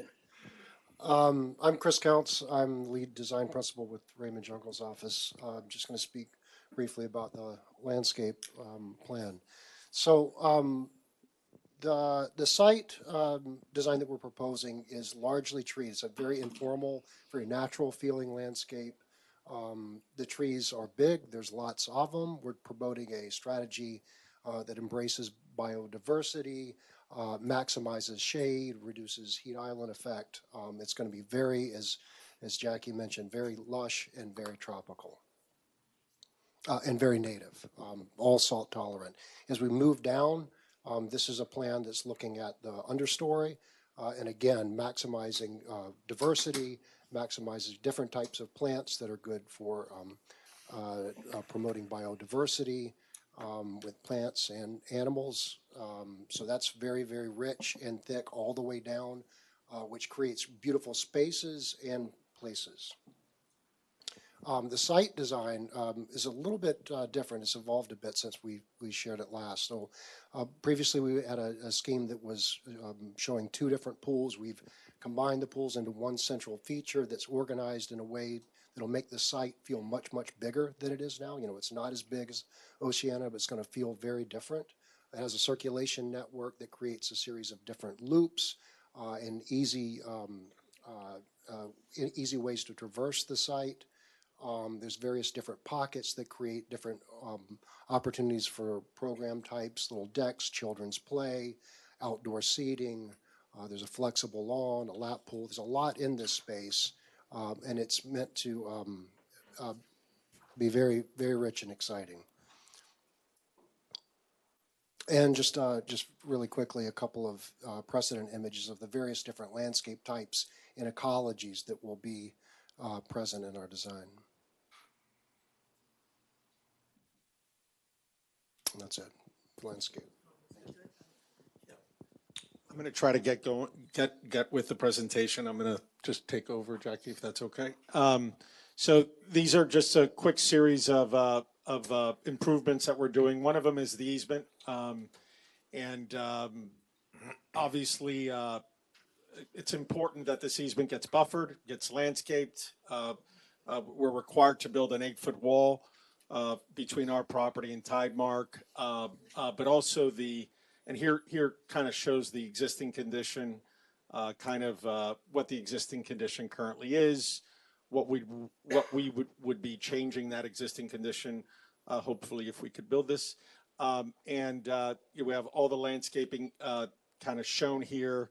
And this is an image that I wanted to just show several residents at Key Colony and Tidemark, a very important issue. This easement is a very important issue to them and us. And one of the highlights of this image, I think, is that our loading is basically, and that utility area is basically inside that building. So that perspective on the right is that loading area, and that I think I've had several discussions with Tidemark about. I felt this image was important. Obviously, Steve said that a truck needs to fit in this image, and we know that, and it will, and will comply to the village standards for it. But again, a lot of planting, inspiration behind that. Next is the drainage improvement that for Holiday Isle that's so critical important. and Hernando can really workshop this at a future date if you guys would like. And then also we have our right turn lane here, all in right of way, no need for any private utilization or anything like that in order to alleviate the impact. We talked about the shade studies. We have traffic here. This traffic reduction document, I think, has been presented before. We have Kimley Horn here to be able to present, but I could, if it's okay, I'm sorry. No, I want you to present, but I just don't. If we want her to present, she could present. But the main thesis is that going from hotel to residential has a significant use, a reduction in traffic. I think it's an important reason why, one of the major reasons why we believe that the residential use for this property is going to be the least impactful and the most value to the village. And so just wanted to highlight that as well. And then on the construction, here's just a quick schedule kind of. And one of the things that we will be working with the village is the, the planning and logistics and complying with all the ordinances and construction noise and decibel levels. And really, we're working on a one-level basement. I don't know if you remember, we used to have 2 floors and we're now down to 1, trying to mitigate the amount of noise associated with any dewatering or anything like that. We're doing a DSM foundation structure that I think is going to be even more mitigating as it relates to construction, and just trying to, really focus on a construction management plan that's going to mitigate our neighbors and take into account parking and erosion control and all those things. So just wanted to highlight that. There's a little story here about the foundations and deep soil mix and kind of just talking a little bit about what that method is and how it's well suited for these environments and really watertight and those types of things. So just wanted to highlight that. Obviously, we will be doing auger cast piles, so there will be no pile driving of any sort at the site associated with the foundations or the deep soil mix method for foundations. This is a quick analysis.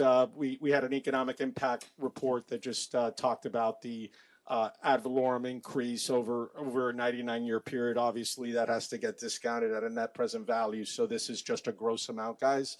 This is over the 99 years rather than just 1 year. I have a chart or a worksheet, that kind of Excel spreadsheet that can support all this analysis in the economic impact. And arguably, I'm hopeful that the taxable value could be more. I erred on the side is lower than what we're going to end up. But I just didn't want to come in with but assuming the taxable value gets to 450. And thank you, and just thank all of you for all your time. And I'm sorry for taking a little longer on the presentation, but we're here to answer any questions or comments, and I just appreciate it. I want to give a special thanks to staff as well, and just working with us and having, meetings with the community and just trying to make this as participatory and inclusive as possible. It's been great working together, but thank you so much. Thank you. Mr. Mayor, just a quick question, and kind of a core question, because there was a statement made by the gentleman with the Winn-Dixie cart, made a statement that I think stuck in my mind. And do you have the buyers? Excuse me, sir? Do you have the buyers? I mean, a statement was made very clear right here that this property you wouldn't have the buyers, or there was I don't know what you intended to say with that, sir, but I think for the benefit of the public, that resonated on me. I don't know if it resonated on other folks, but can you give us an idea of so we what do you anticipate? Who's your crowd? Sure. When we started developing Coconut Grove, we saw we tapped something there that had to do with a local community of empty nesters that were living in very large homes. Right. It's kind of like we had an anthropologist that lived in 12. They have 12 bedrooms and and they're really only living in a certain number of space. And what these buildings do, they turn strangers to neighbors. And they also provide services. A lot of times there's, health conditions or whatnot that these buildings really cater. For instance, my mother moved from a house to a building and she just enjoys it. And she has, a disability, and she enjoys kind of living in a building and it being serviced by that. So I think as we see our aging baby boomers, as that continues, I think more and more we're going to see more empty nester clientele here that really want to buy places where sometimes their grandchildren can stay or children can stay with them as well. Or sometimes it could be families that are moving here. So one of the interesting things with Miami and specifically with Key Biscayne is it's got such a wide diverse of demographics and psychographics of people that fall in love with the village. And my view is there's a significant amount of people that are waiting and would love to see this opportunity here. So, you know, we're hopeful that we could be successful. We know that we're taking risks, and those are calculated risks based on market feedback, based on our experience in other neighborhoods and markets, and we just feel Key Biscayne's really probably the best neighborhood. And so I think there will be a good demand and a good a diverse people. Trying to understand what your demand would be and what age range would be, and if you'd done comparatives with Oceana to see how that property turned out. You know what's interesting is you know, it's kind of like neighborhoods, right, and cities, and you know they grow depending on what decade, right, and so what ends up happening is certain conditions may be happening in 1990 that maybe are kind of different from 2010 or different than after post-COVID, right? And so what happens is you have a different, you know, South Florida has so much migration from so many different parts that it's very difficult to do a market study to really find, because they're so international. Certain markets that we work in Miami Beach, for instance, are very international, very European, et cetera. And so, you know, we view you know, the village of Key Biscayne as, you know, I view it as I want to develop something that the locals want, because if the locals want, whatever New Yorker or anyone across the world would want, you know, and so for us it's more of a, you know, if we could tap into the local community, or if we could tap into a community that wants to move here and move into a building and wants to be you know, on the beach, I think it's you know, I think that there's a wide range of individuals that move to Key Biscayne and love it, and there's a wide range of people that I think are going to be here. So I can't really pick one group or another. I just think it's going to be very diverse, and sometimes you open up your sales experience and you get surprised too, you know. And so it's something I don't think we could predict, but we have a good feeling that there will be a significant demand for the project, sir. Thank you. Okay.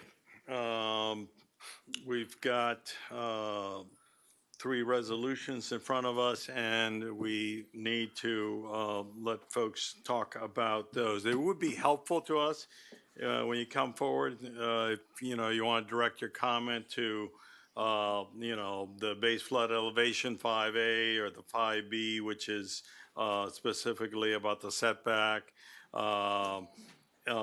north and south side. So when you come forward and talk about any of those 3 resolutions, that would be good. I have a question. Come to the microphone. You want to go first? No, you go first. You have a question. I have a statement. Oh, okay. Do I have to state my name? Yes, please. Patricia Romano, 361 Beechwood Drive. I'm in the real estate business, so I think it's a beautiful, beautiful development. I hope you keep the promises that we heard today, every one of them, especially about keeping the neighbors happy, because I think they have invested a lot of years here, so we need that now. What about parking? I didn't hear anything about parking. So I would like to know, because parking is a very difficult situation in Key Biscayne, and I'm sure this, even though these are large apartments, maybe only 2 or 4 people will live there, but probably they'll have like 10 workers all the time helping them. So we need to figure out how the overflow parking. No, Thank you. we'll take it. Well, you know, you answer later. Let's go through as many Why do I have questions. Would you like us to answer? Myra, come on forward, yes. Good evening, Mayor, council members, Myra Pena Lindsay, 365 Westwood Drive. I was not going to get involved. I really thought long and hard about this, but I was sitting on council for 8 years while some of these issues arose with Oceana and with Silver Sands. Frank, my recollection about the zoning that was changed was it was changed because our residents never thought that the Sonesta would be redeveloped. They never thought that they would have, that zoning would ever be an issue. And they thought it was hotel zone. And so that was the discussion. We can go back and watch the meetings, but it was done because people were incredulous that more residences could come up. And so that passed. And my other recollection is that Silver Sands, twice there was movement as to development there. There was once where there was an agent of the family that came and had a proposed development. I believe we were put on notice that we would be sued because of the change in the zoning, and that never materialized because there was family infighting. So in addition to the Amman project, which came afterwards, and we thought was worth considering because it was a solid project. There were different iterations of development there. And Fernando, I think to the point of that no one would buy it, I took what Judd's saying as that no one would buy the property because with the current zoning, it was essentially worthless because you could not build enough to really for a developer to make money as a hotel. And so I think that was is that developers were not coming in because the hotel component as it to make to pay the price that the family, the Lujan family wanted, it just the numbers were not there. So I just point of clarification, we can all go back, but in my opinion, the reality is that this change in zoning is a huge windfall for the owners of the Silver Sands. Never in a million years, and never in 14 years would they have thought that this was possible. They are making $200 million because of the change that you all are implementing. And so just for consideration, and I say that, but I also have to say that Terra Group that is coming in with this proposal, in my opinion, it is what is being proposed is responsible, it is thoughtful, it is excellent, it is forward-thinking, and it is the highest and best use for that property. And I think you all should move forward. But we need to put things in the proper context. So I'm here, and I support the group, and I support the development. But we need to also just, for the sake of the residents that stood and fought and wanted to make sure that Key Biscayne was developed the way it is and that it is community is, it's long, I thank Dr. Kelly, who was instrumental in all of this in creating the community we have, and to the Lujan family. I hope you recognize what is happening here, and frankly, maybe as Judd mentioned, you should buy a piece of property or two for pumps, for pump stations, for Holiday Colony and the flooding that is there. But this is extraordinary, and it's an extraordinary opportunity. It's a little bittersweet, but thank you very, very much, David, for what you're doing and for caring about our community. Thank you. Elena Rakova.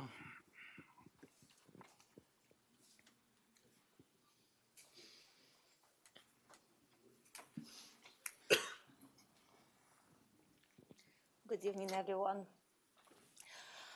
201 Crandon Boulevard. Your name and address. 169. Is it okay now?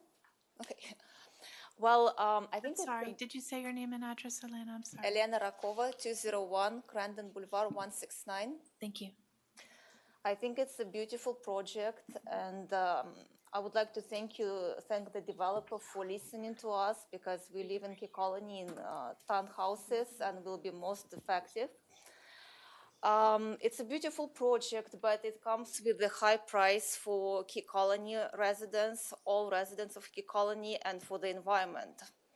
And first of all, because all the utilities, dirty utilities, will be on our side, on Key Colony side. Oceana will not be affected. And second, because as we found out, the village requested to put easement from Oceana side to Key Colony side.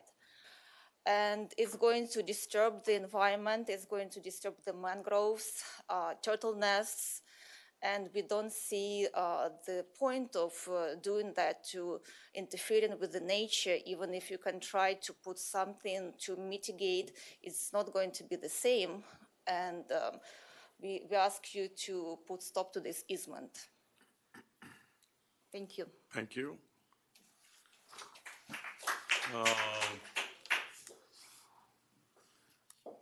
Is it Alejandro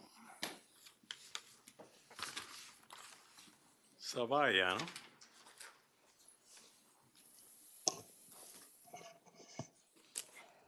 Good evening, Mayor, council members, and fellow residents, Mr. Martin and your team. Thanks for the work we've been doing. Your name and address, sir. Sorry, Alejandro Suaya, 201 Crandon Boulevard, 170 Tidemark. So thank you for allowing me to speak today. I represent myself and over 100 residents that have signed for this. We have sent several emails and letters to the council. I'm here to ratify serious concerns regarding the proposed development.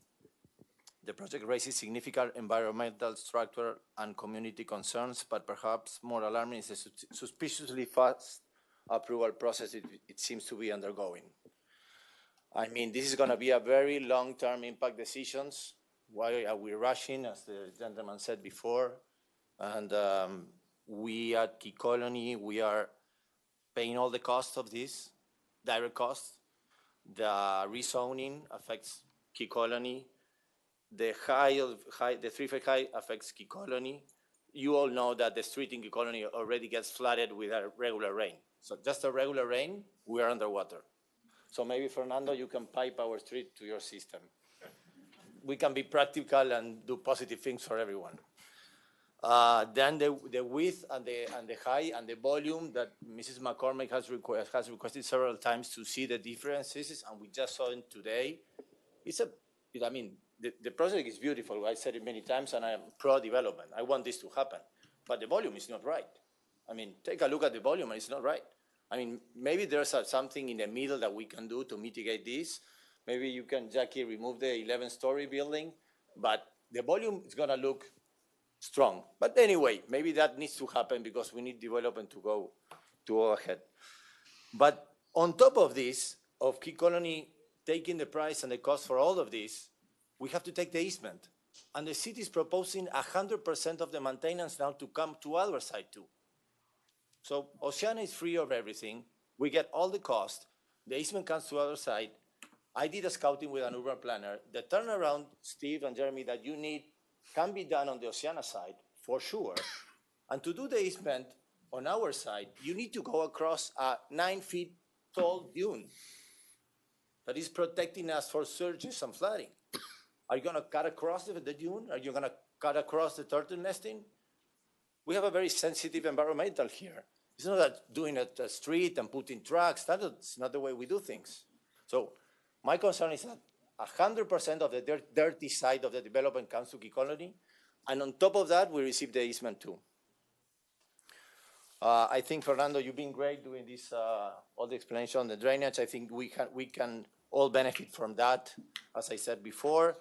The restaurant, it's already moved from there. I think that's confirmed, right? Then I urge the city council to do proper studies of the foundations of Key Colony. I know that the systems that the developers are going to do on construction is going to kind of protect us from the movement of the earth and everything. But, you know, Key Colony has been there since 1977. So it needs to be certified that we can resist the constructions. And I mean, my conclusion is that I urge the council to pass reconsider, and make sure that the Silversan project meets all necessary regulations. Rushing the process will have a long-lasting negative consequences for Key Biscayne, both environmentally and for the people who live there. Let's ensure that our community safety, well-being, and future are prioritized about any short-term gains or pressures. Thank you for your time and consideration. Thank you very much.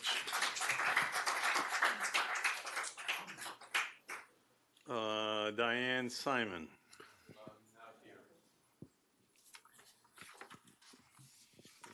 So we get Steve Simon then.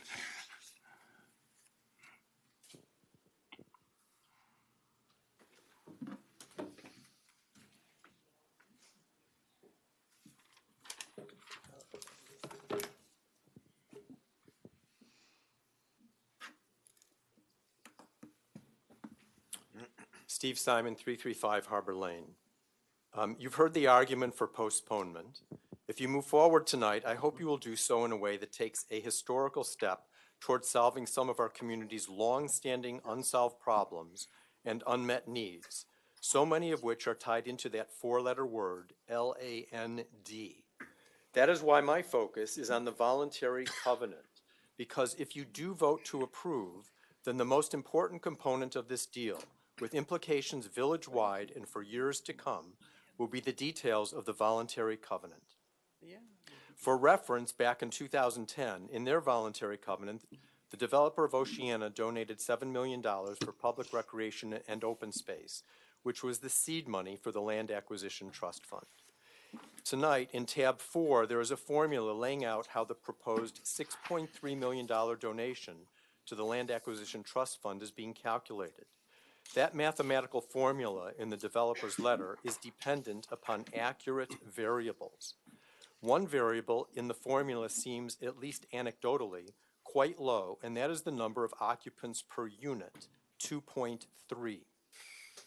I am not prepared to challenge that, though, because I don't have the data. I hope council will attempt to verify that data. Instead, I will focus on another variable in the formula. It appears that land value per square foot reflects the cost of an interior lot average house, multiplied by the formula's use of 14,026 square feet as needed park space. The result is $6.3 million. Why not address our long-standing desire for a bayfront park and use recent data of that land value for the calculation? 14,000 square feet equals 71% of the size of a recently sold and ideally situated bayfront lot. 71% of the sales price equals $13,845,000. That same lot is listed once again for sale. You've also heard much talk, oftentimes from me, about private fundraising, philanthropy, and park conservancies as proven mechanisms for land acquisition that have worked elsewhere around the country. I asked the developer to volunteer on two levels. One is via the voluntary covenant before you by changing that number from 6.3 million to 13.8 million. The other, which is truly voluntary, is asking to what degree monetarily would he assist in a community-wide fundraising effort to acquire a bayfront park. This can be an example of, to quote Mr. Martin, business, government, and community working together. There is one more critical component. Upon receiving a certificate of occupancy, our local tax revenues from this project are projected by the developer to be around $10 million per year. Given the historical tendency of councils to engage in a race to the bottom of the millage rate every September during budget time, shouldn't we be happy if 85% of that new money goes into the general fund? I ask council tonight to set in motion the first reading of an ordinance that will designate the equivalent of just 15% of that new tax money to be earmarked for the Land Acquisition Trust Fund. In other words, that roughly 15% or 1.5 million will equal about 4 or 5% of ad valorem revenue to be added to the existing 1% annual contribution for a total annual contribution to the Land Acquisition Trust Fund of 5 or 6%. Mayor, council, will your role tonight simply be transactional, or through your leadership, will your actions tonight be transformational? Thank you.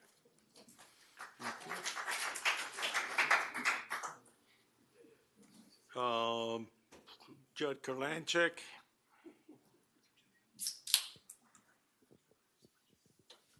Judd Kurlanchek, 611 Ocean Drive. One of the things that we haven't heard tonight, that we heard an awful lot about at the June meeting, was the lack of the restaurant. We were told that there would be a restaurant, sort of memories of days long gone by where we used to spend at the Silver Sands. And that was going to be a key component. And that was advocated by the developer. It's my understanding that the adjacent condominium, Tidemark, was opposed to that. That's why there's no restaurant before you today. I don't think that's fair. I think one condominium should not tell the rest of the village what should happen. Second one has to do with the 25-foot easement, and I've discussed this with Jeremy. One of the reasons we had the 25-foot easement on the north side of Oceana was that when the Silver Sands would be developed, we'd pick up another 25-foot easement and move the whole thing over further away from Oceana. I understand that some of that activity now is going to happen on the other side, on the north side of the Silver Sands, but I kind of would have liked to have seen an opportunity to solve that problem that we created over at Oceana, because the village has a lot of activity regarding beach renourishment, and I understand some of that activity will now go to the north side, but I would have liked to have seen the opportunity to move some of that 25-foot easement next to Oceana a little bit farther away. And I was very much involved with that one. Neighborhood park, again, I think we should have a neighborhood park in Holiday Colony. Kids, parents, grandparents, visitors, got to walk across Crandon Boulevard to get to a park. We have an opportunity here. I think the developer should come to us and deliver a park to us.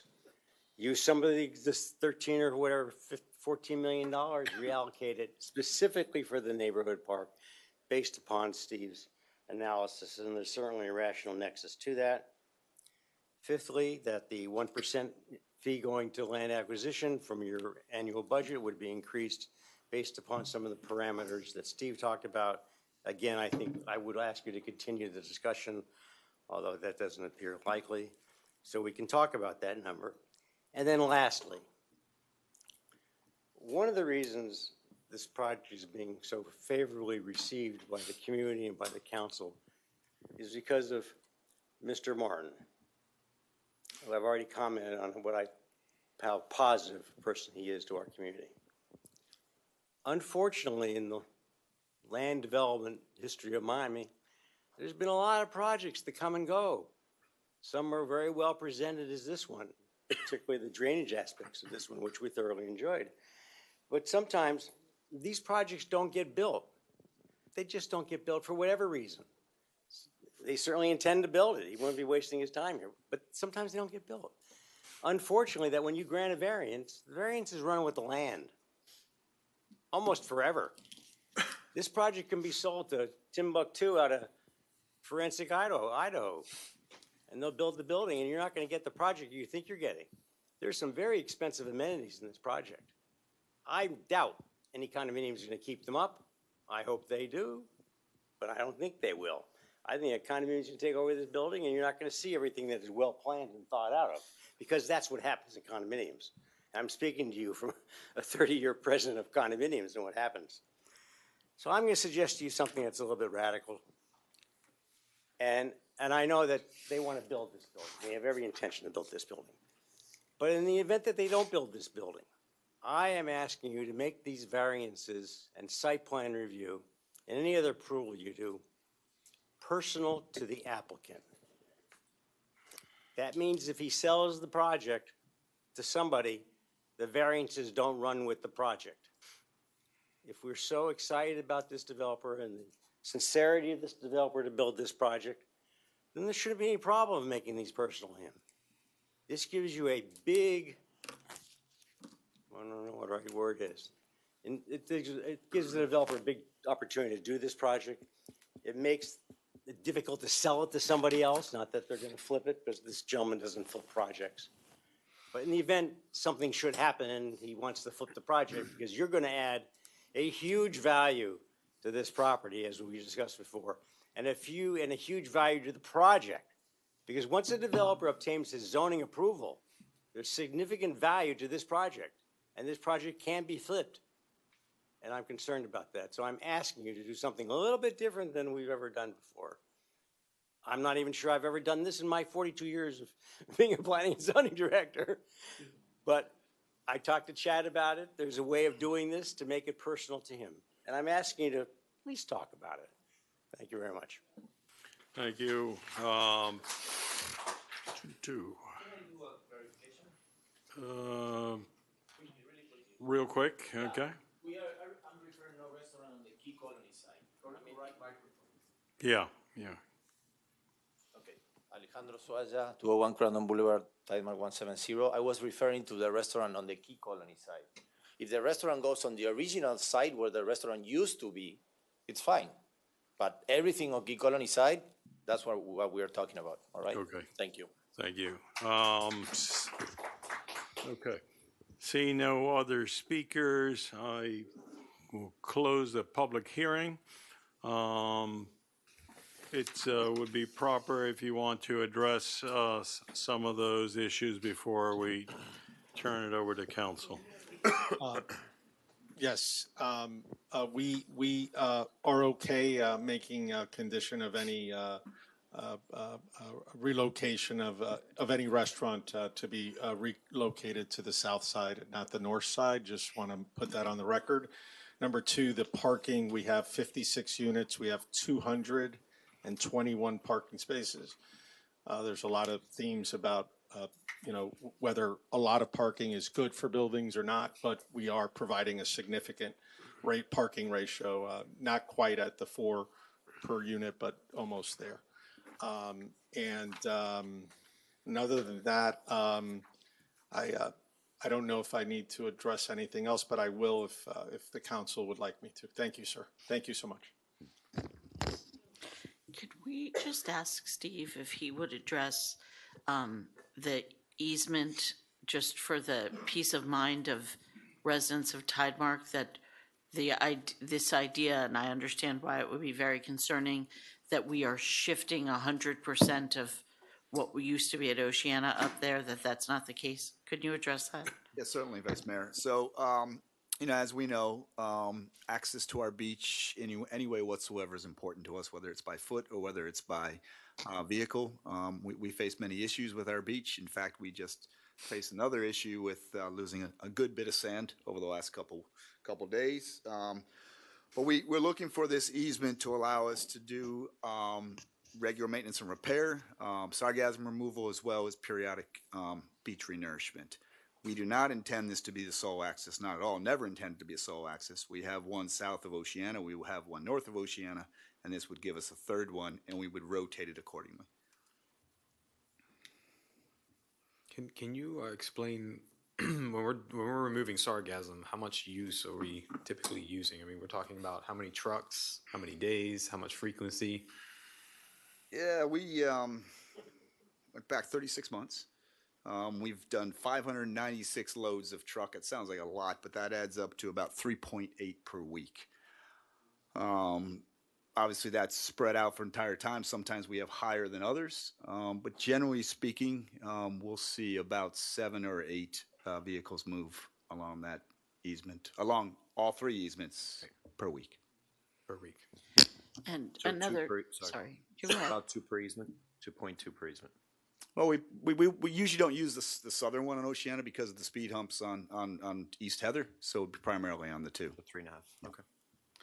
And just if we could also just put people's minds at ease, when the sargassum is collected and piled up, in addition to staggering how often you use each easement, will you also be piling in more than one spot? I know there was concern at Tidemark residents, like all of a sudden now we're going to have massive stinky piles of seaweed all the time. Look, so we still have an easement agreement that we have to go through, and part of that agreement is going to be exactly how we're going to operate it. So have we decided exactly how we're going to operate these things? No, we haven't. Are we going to take in consideration Tidemark's concerns? Certainly. And then when we do go through that easement agreement, we'll sit down, we'll talk about ways in which we can operate it. Now, some people brought up some issues tonight. We'd be happy to hear those. But the intent is not to put the entire load on Tidemark. So just to be clear, it's not going to be the primary easement. It's going to be an easement that should be equally used among other easements. Thank you.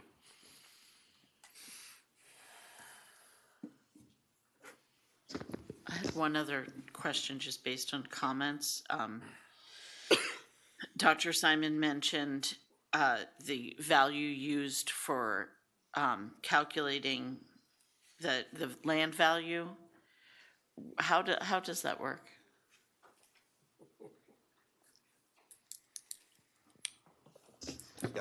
I'll jump in on this one, I think. Jeremy Koskogger, VCP Director. So 2 points. One was the 2.3 occupants per unit. That actually comes from our village master plan. So that's something that the code says that is part of the calculus. And we actually looked at 142 property sales in the single-family home district over the last 3 years, and it included waterfront and interior lots, bayfront and oceanfront lots. And that's how we got to the 482.42 per square foot number. So while we have Jeremy up here, can I ask him a quick question? Jeremy, can you go through your conditions in this site plan approval? Oh, sorry. Let me pull those up. We did, I think it's worth noting, we adjusted some of those conditions based on a meeting with primarily folks from Tidemark, trying to address concerns for the really particular to the easement and some of those potentially noise-making elements on the north side of the property. So, for instance, we included a condition for a acoustic barrier, presumably a solid concrete wall, but I wasn't going to specify an acoustic barrier. And I actually don't recommend that we put a minimum height, but we base it as line of sight from any noise-making components in the building. And I do that partially to hopefully motivate the designers to either relocate vents or things that could be producing noise to the east or west facade in a way that it's not impacting Tidemark as much. We'll also definitely have sort of a minimum height wall based on the potential truck locations at the easement. So that was one condition. We also are requiring staff review of a construction management plan, because a lot of their concerns were really specific to construction matters. So whether it's enhanced dust screening, where trucks are going to be loading, staging, even a traffic management plan for workers, that's all things we're going to want to review. It's not practical to ask for that at this point in the project. They need to have a contractor on board and presumably get them involved.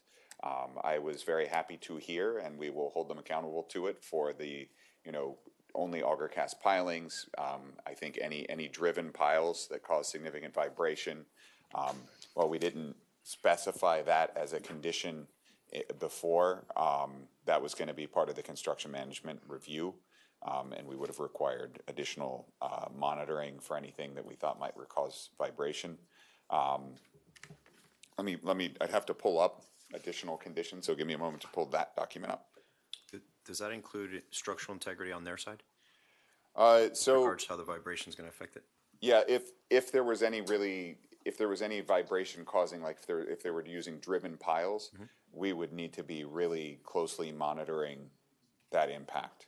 So the fact that they're not, that they're looking at the DSM, which is a soil reinforcement technique, and auger cast piles, which are much less impactful, it's good to hear. Okay. So I don't know if you had any other conditions in particular in mind. Maybe a little bit more on the dirty utilities that was commented. And I Right, believe they're so- being screened off quite a bit, but Yeah, I mean, it's worth noting they are providing essentially 2 layers of screening to, say, the trash room, to where the generator's located. It's extremely well screened, and we've asked for any ventilation, basically enhanced ventilation requirements for particularly any commercial kitchen element that's on that side. But it's well set back and basically tucked under the building, from where it would be at the closer to the setback. And I guess last question is on the environmental impact with regards to the dunes. Yeah, so that is a good question, a good point. It is worth noting the existing conditions at Silver Sands are pretty far from pristine. That happens to be one of the sort of the beginning of where sand gets deposited from the center part of the beach, closer to the Ritz. It tends to move laterally from there to the north and the south. So this is where the beach starts to get bigger. And the dunes are in pretty good condition there, but they're not pristine, right? You have multiple cut throughs at Silver Sands, which are now going to be enhanced. There's also, I think the applicant has proffered $1 million worth of planting, which again, this is not 100% pristine native plant species environment in those locations. So that's going to include some invasive species removal. Based on the current conditions. So yes, our easement is going to be another moment where there's an opening through the dune, but it's not going to be necessarily a net increase in the impact compared to the current conditions at Silver Sands. What's the elevation of the dune? They do have sections. I don't know it offhand. They do provide sections through the dune as part of their survey. I'd have to check it. I don't know it offhand. So there would be a replacement of invasive species with something else, right? Correct. Yeah. So, and we did a lot of planting recently as part of the beach renourishment. So it'd be going above and beyond that. Okay, I think that was one of the concerns of the residents there. Yeah. No, and I think we need to look at seeing if we can, what the elevation of our road at the easement is, if we're to match elevations of the dune as much as possible. So you went over all the conditions, or there's more? There are additional conditions. Know what the conditions are. Yeah. So let me grab the document. Sorry, I didn't have that one open. Can you put it up? Can we project it up on the screen? I think we probably could. Let's see. Mike? So all the conditions are captured in the resolution. I had formally included them in my site plan analysis when the documents that we sent about 2 weeks ago. We changed them a bit, not too much, and then moved them all into the resolution so they're tidy in one package there. So, resolution, site plan, resolution. So I don't know how to simulcast. Yeah, but if we want to simulcast this. Mike, can you give us a hand? He's coming.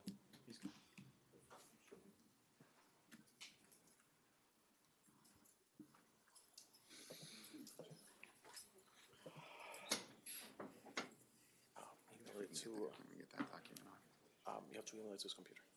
Oh, okay. There's no USB access in this. Does this have internet though? Mm-hmm. Okay. We need to pull up. And while we're waiting for that, I have a question for the engineer. Yeah. There was a bit of a concern about runoff on the front. You talked about bioswales to help with that. I want to make sure that there's an ongoing conversation with the folks over at Key Colony, because there seems to be a bit still unconclusive evidence that will be a good enough solution for that runoff off the front of the building. Yeah. Okay. Yeah, so I can speak to that as well, because it's actually sort of the village's territory. It's on the street side, and we will be making absolutely certain. And part of that is because there is such a significant grade change from their drop off to the street. We're going to need to, and I think they have handled it, right? They have sort of a two-step stage to make sure that water's being retained on site.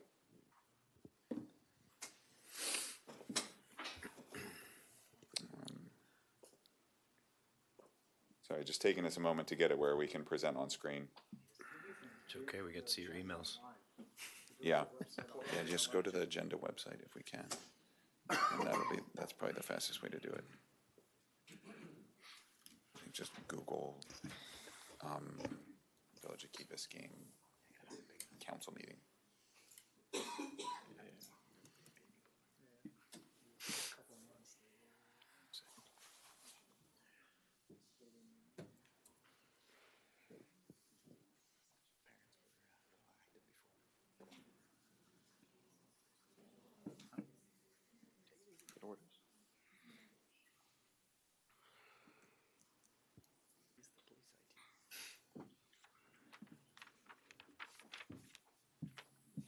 What is today?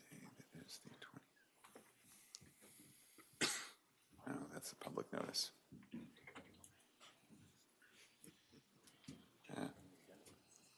Yeah. Sorry, all over the place.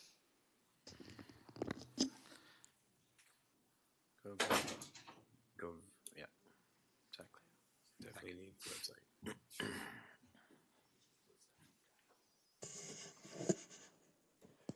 So I can go ahead and start on some of them, but while we're pulling them up. The first one is really that they need to provide parks concurrency. So this is, and a minor correction, I think Dr. Simon said it was a donation. This is actually a code requirement. This is part of the master plan. I think he was hoping for both. Right. Yeah. I just explicitly mentioned, but the contribution from Oceana, the contribution from Oceana, the 6.7 that we're talking about that is specifically for parks concurrency, and then anything above and beyond that he's discussing would be donation. It's the resolution, or sorry, yeah, the resolution for the site plan has the conditions.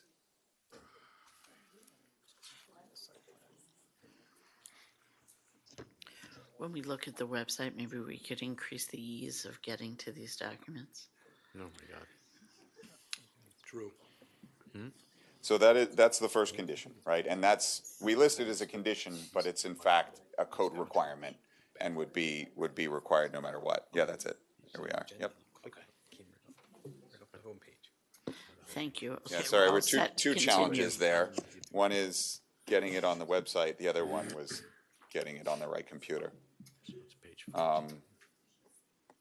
So we have a couple additional conditions here which are notable. One is that that we have this prior to TCO or certificate of occupancy, or no later than 5 years from the effective date of the resolution. Appealable. So the other one, a little technical, but it's just that we have proper water capacity and utility capacity on site. The third is the condition for the easement, including the width of durable materials that are suitable for truck and maintenance access. All to be worked out in additional detail with a specific maintenance or a specific easement agreement that'll have to come back to council. Fourth, as I mentioned, a visual and acoustic barrier provided on the north side of the property. This is solid wall of sufficient height to block line of sight from townhouses to the beach access easement. Line of sight includes their second story window, or is line of sight standing? Line of sight to the easement, yeah, includes second story. So if somebody's standing upstairs, okay. The fourth, that was the fourth. Fifth is contribution to improve the intersection at Sonesta Drive. So, there's already a request from some residents in the neighborhood requesting a turn lane there. So we're looking at that. And of course, this is all happening simultaneous to redevelopment of the library and their requirements. So we have to sort of integrate all of that carefully. Number 6 is the contribution towards the Holiday Colony drainage improvements. And that is within 18 months. So again, these are conditioned on a non-appealable site plan approval. Number 7, which is based on construction concerns, that we push this towards Sonesta Drive rather than East Heather. And of course, then that would mean the side streets and the cross streets through there.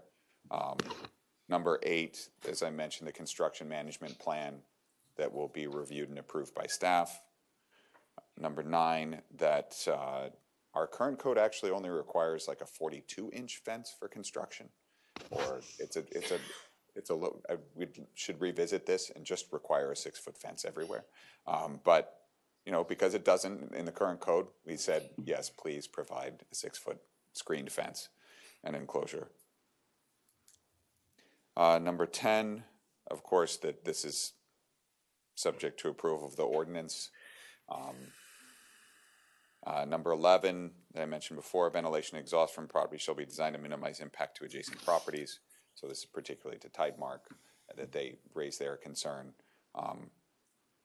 Number 12, working with, and this is important as well, for beach renourishments, and something I know staff has been working on since I've been here, and I suspect long before I was here, that we've been trying to get access from Crandon Park for some of our maintenance requirements and haven't been successful thus far. So that we'll get assistance on that would be really helpful.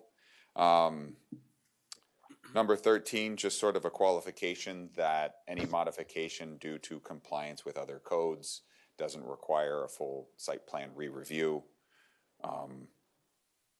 And that, non-material changes to the site plan can be approved by me rather than having to come back to council. So that really means, no FAR increases, no density increases, nothing really substantial can be changed. On change, go back to Judd's point, please. Mm-hmm. Terra sells the property, and the successor developer begins to tweak and then goes more radical in tweaking. Then it would need to come back to council for approval. Yeah, I can answer that. The resolution expressly says that this is binding upon the applicant, all its successors in title, including any mortgagees. The resolution also ties it specifically to the site plan you're seeing tonight. That seems to be the key fact. Yeah, that's it. But how much, that's always my question, how much can change? Because the renderings are beautiful and you see all this, landscape that's kind of climbing up the walls, and that's what we want. And it's very easy to value that out, value engineer that out at some point, or maybe the plants don't grow because it wasn't designed correctly or something. And then it starts to become a lot different than what we thought it was going to be. How do we ensure it's going to be that? How much can they value engineer by the time we're saying this is not the same project anymore? Where is that line? So the prevention of that is actually embedded in the drawings. I get to hold them to what they've presented and embedded in the drawings. And they have their material palette in the drawings. So they're on the hook for those. In fact, we've been able to hold the library accountable even because, not that they were going to value engineer everything, but we were like, hey, remember, we said stone, you said stone, it's in the drawings. And so we'll be doing the same. And that does also include things like the vegetation on the rooftops. In fact, one of the, I don't think it made it into these documents, but part of our process is we do a site plan review and we make comments on the site plan, and that's just sort of an exchange like, hey, you need to include this, or your dimensions on that are wrong. It's a very preliminary design review. But one of the comments I made was, I need to know how you're maintaining and you have access to these elevated roof planting areas, because I know that those are things that require maintenance.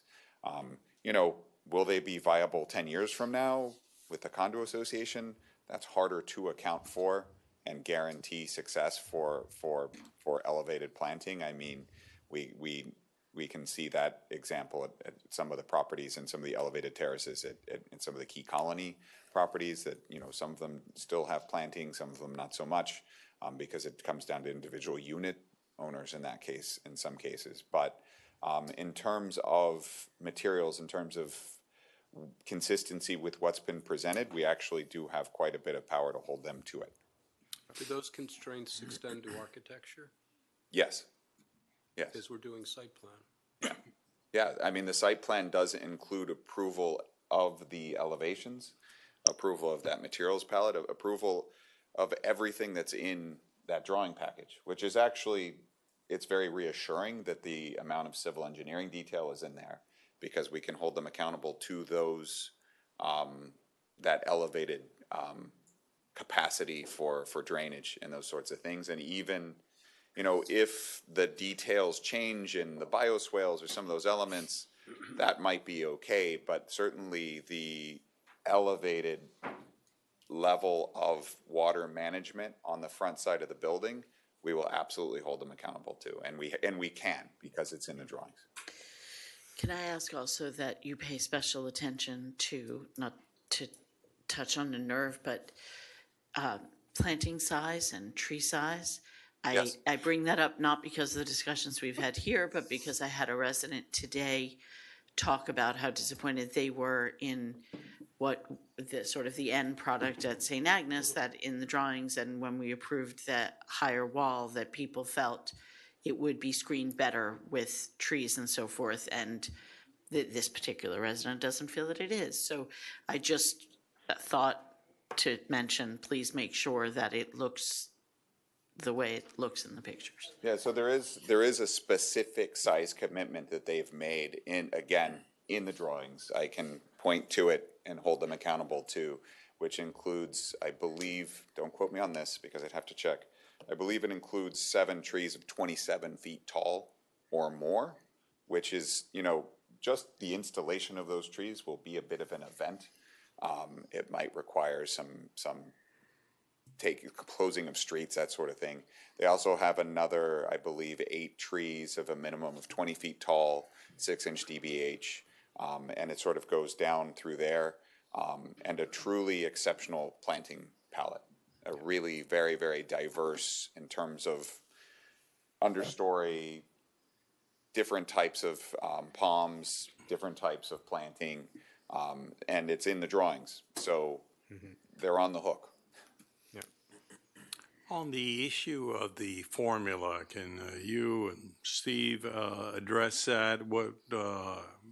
How we got there, and also then compare it to the number of units here and Oceana, and how did that come about? And what kind of formula and what kind of standing do we have in this case?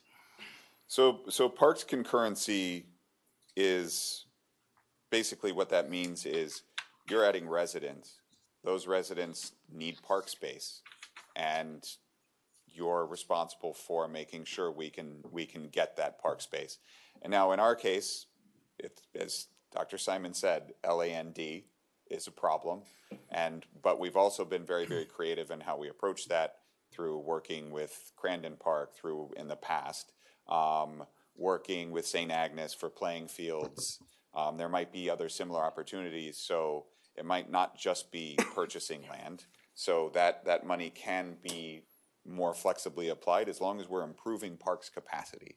So for instance, the idea with spending some of that money on Monaco Fountain, that also means we're looking at a way to possibly raise the street or streets surrounding Monaco Fountain so that it can almost function as an extension of the park, the adjacent park. So that is definitely, there is a nexus, there is a connection between improving capacity there and the money going towards that use. And improving a very used park, which is the dog park too, right? Right, which again is a way to improve capacity there. It can be used for capacity, that doesn't just necessarily mean additional square footage, although we know we also need additional square footage, so it would be a very appropriate use of it.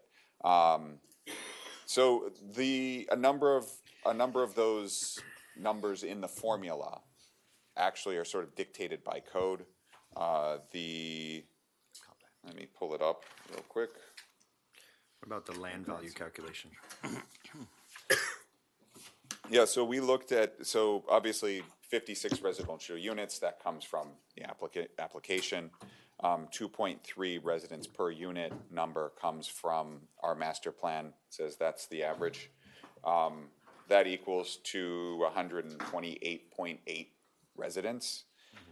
When you convert that, we also have from the master plan, we have a number of, we get 2.5 acres per 1,000 residents is what our master plan says is sort of our target number for park space.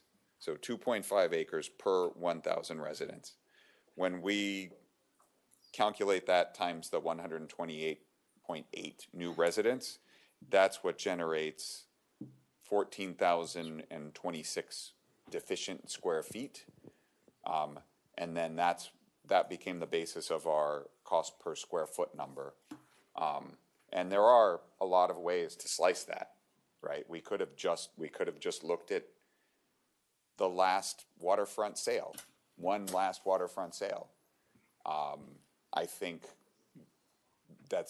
we could be challenged on that based on it not being enough data, not being a reasonable application, and certainly the cost difference between a bayfront or a canal front home and an oceanfront home is also drastically different.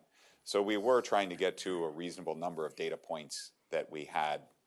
We got to a reasonable number, and we also know that the village has needs of parkland, whether it's interior lots or bayfront or waterfront lots.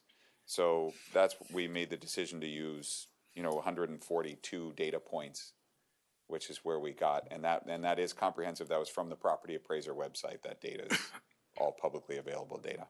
What's the price per square foot on the land you got? 428? Sorry, 482. 482.42. For what? 482.42. How far back in time did you reach to gather that data? You said it, but I don't recall. It was 22 to 24, Jeremy. Yeah. Yeah, 2022 to, when I say current, I think I only went as far as July. Let me check on how recent we went. Because the property appraiser data comes out, it's a little bit delayed. Yeah, July. Yeah, Jeremy, I had asked about the comparison to what Oceana gave. So Oceana obviously had a much, much larger impact with many more units, and then adjusted for So that's inflation. Oceana's like what, 149 units? Let me see. 150 something. 154. 154, because it has the townhouses as well. So what was their number? Their number was 7.9, I believe. 7.5. In 2012. Historian? Yeah, we'll pull it up. All right. That's 2012. 2012 numbers. One similarity in analysis, maybe. If you think about we're talking about deficit in parks. The park goals forever have included land for recreational and open space. They've also included forever a bayfront park. So you might argue, thought question, as to whether the value benchmark should be key to that aspiration, bayfront park, because that's been in the comp plan since before time. On the other hand, that's not the only aspiration. And the value difference is significant. I have no conclusion to that, just musing.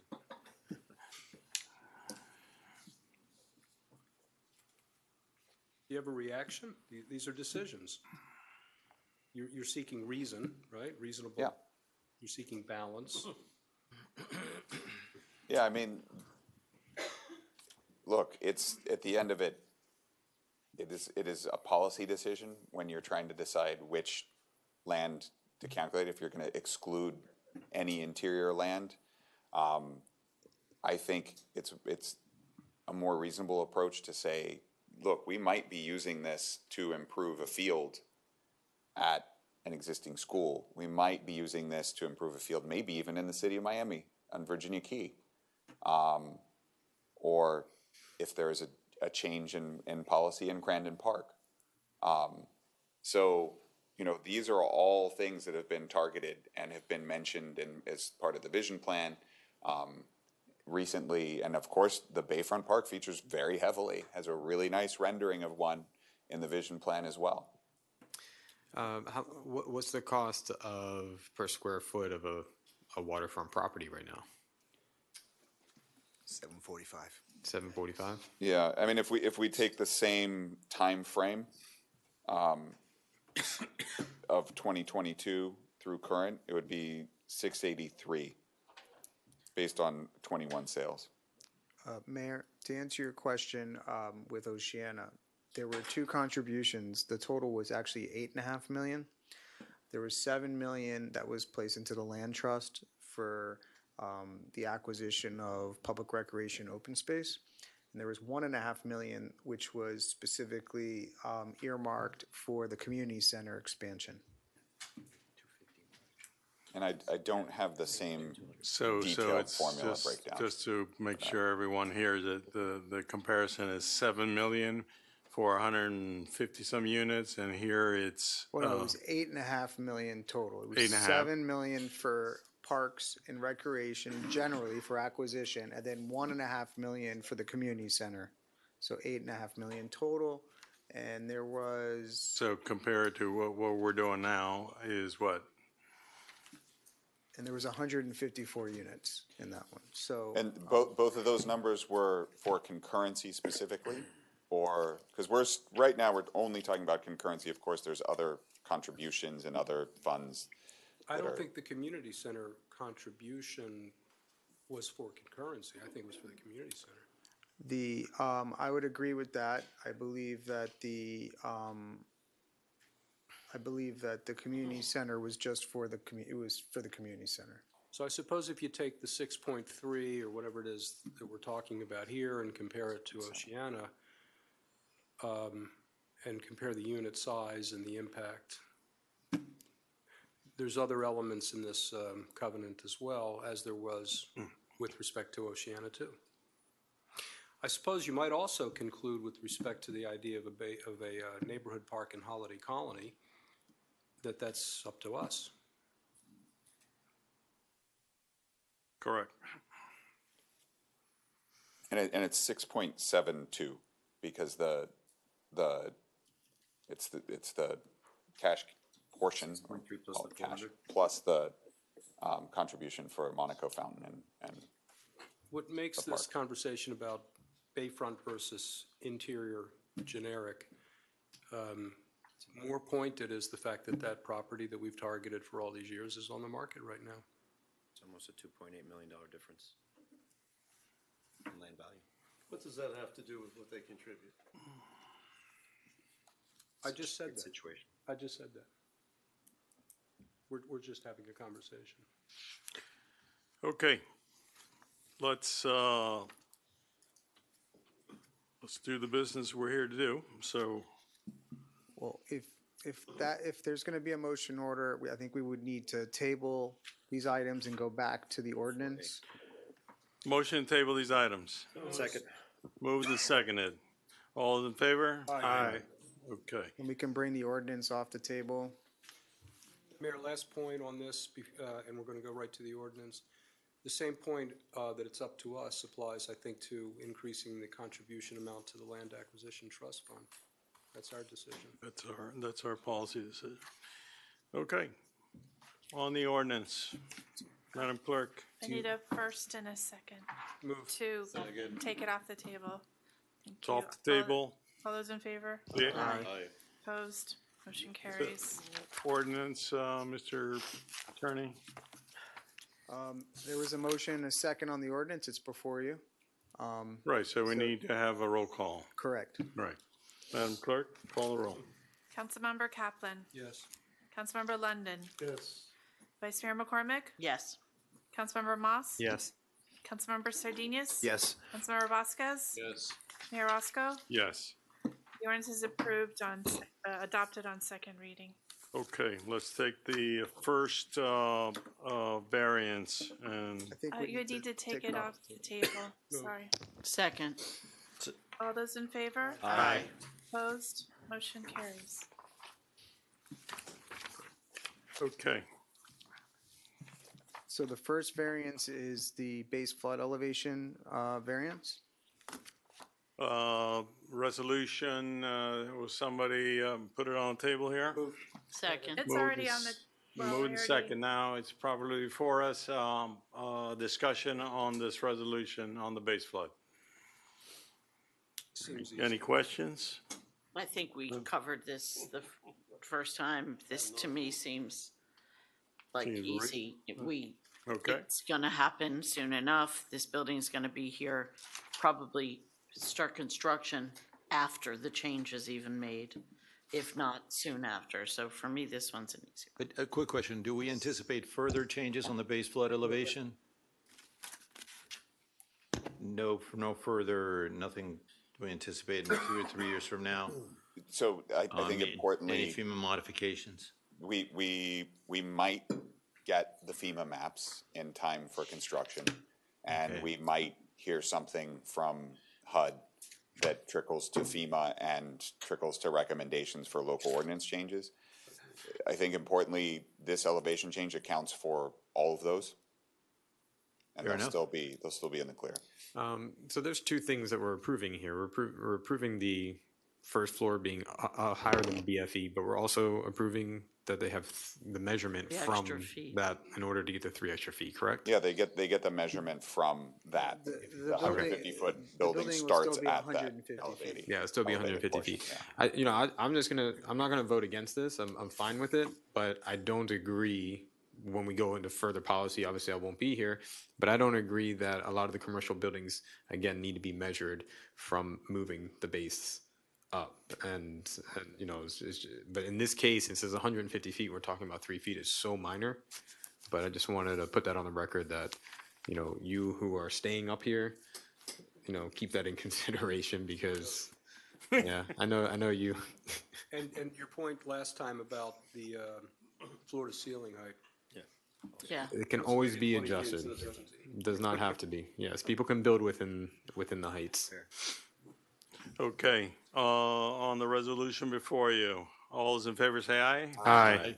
Okay, that variance. Opposed? Motion carries. Next one.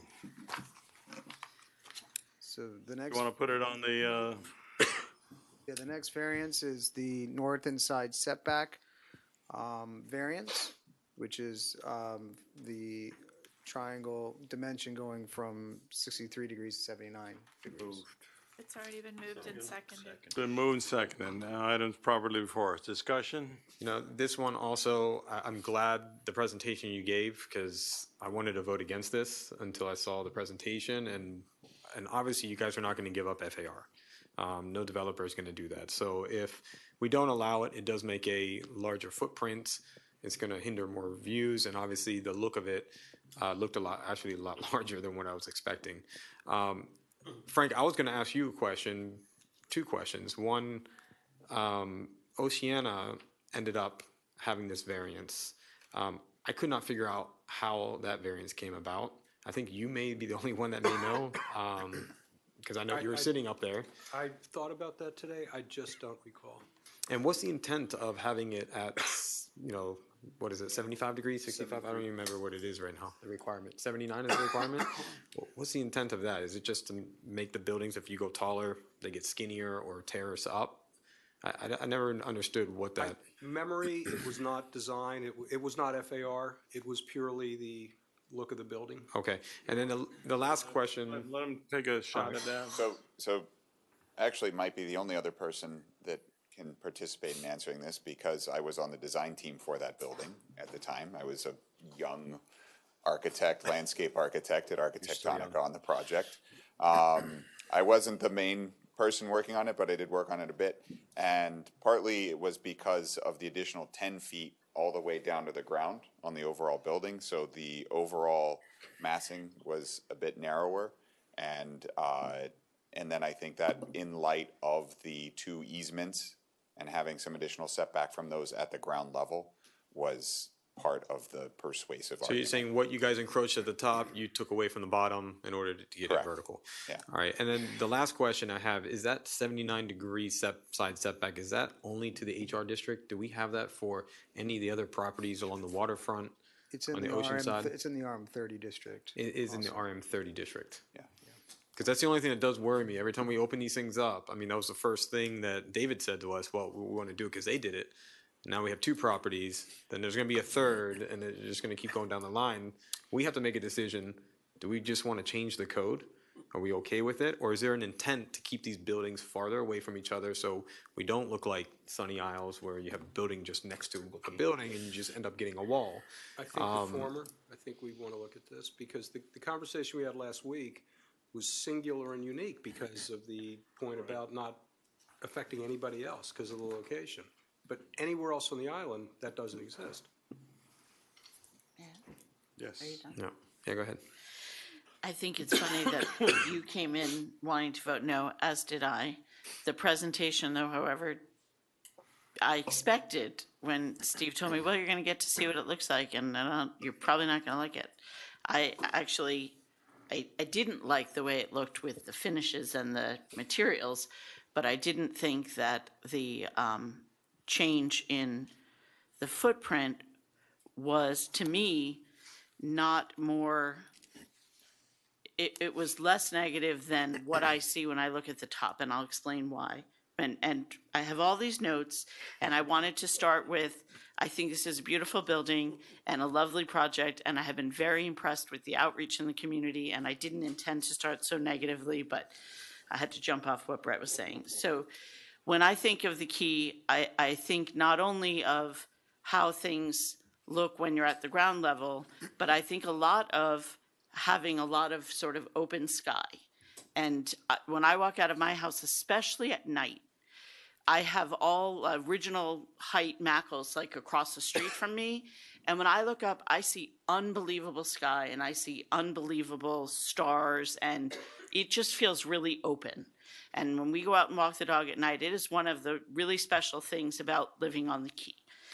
And when I look at these renderings, although the building is beautiful, when I see especially the south side so close to Oceana and so straight, it does look to me like that feeling of being on the beach in Fort Lauderdale or Sunny Isles or somewhere and having these buildings. And I tried to think of all the buildings going down the beach, and I thought of the Sands kind of has an angle, and even in Ocean Club or Grand Bay, they're kind of staggered to give us more of that opening.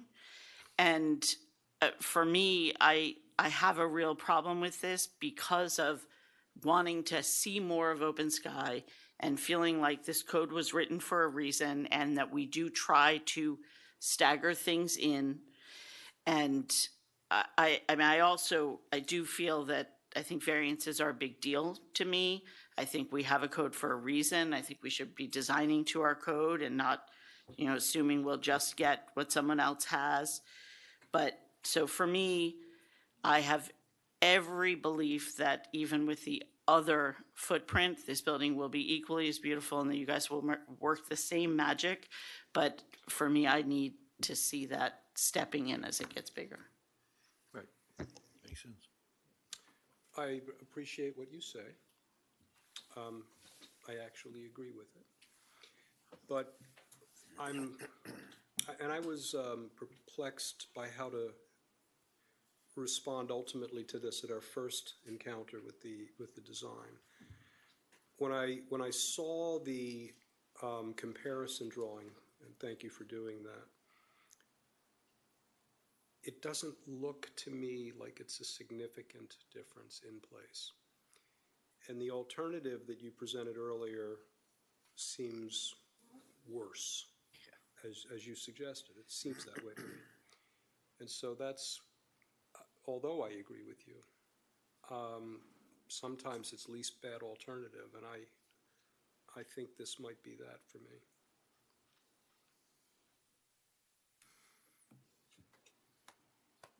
Questions, comments, other than so far on the variance before you, 5B? Seeing none? All those in favor? Aye. Opposed? Nay. Motion carries. Okay, and site plan?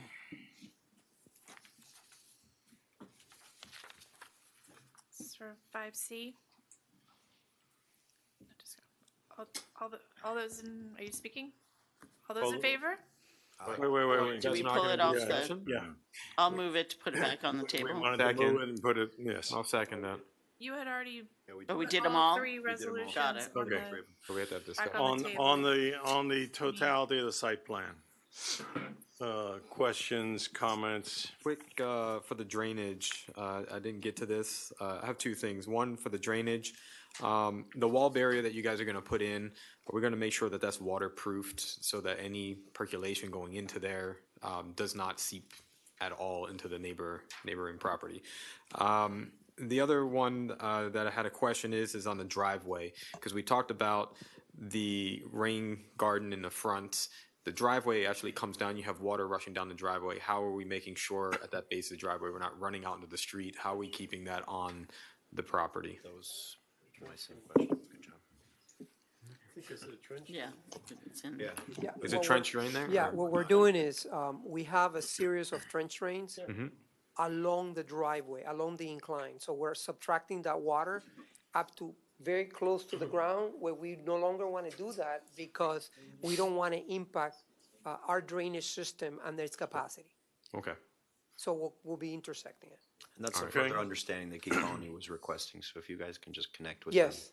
Thank you. The other thing I have is the generator. Where is that located? Is that above the FPL in that building?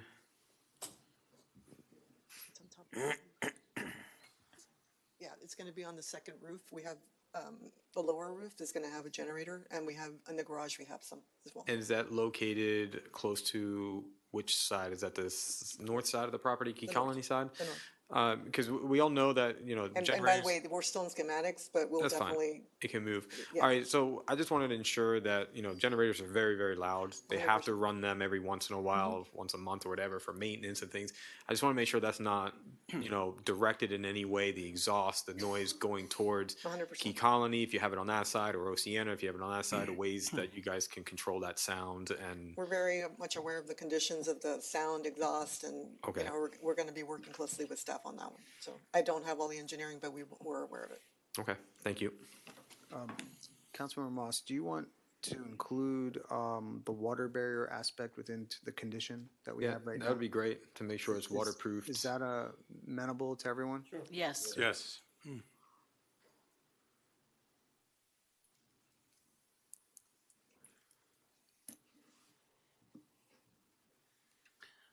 I got just one, you go ahead. Yeah, I'd like to talk about something that was said before, which stung me because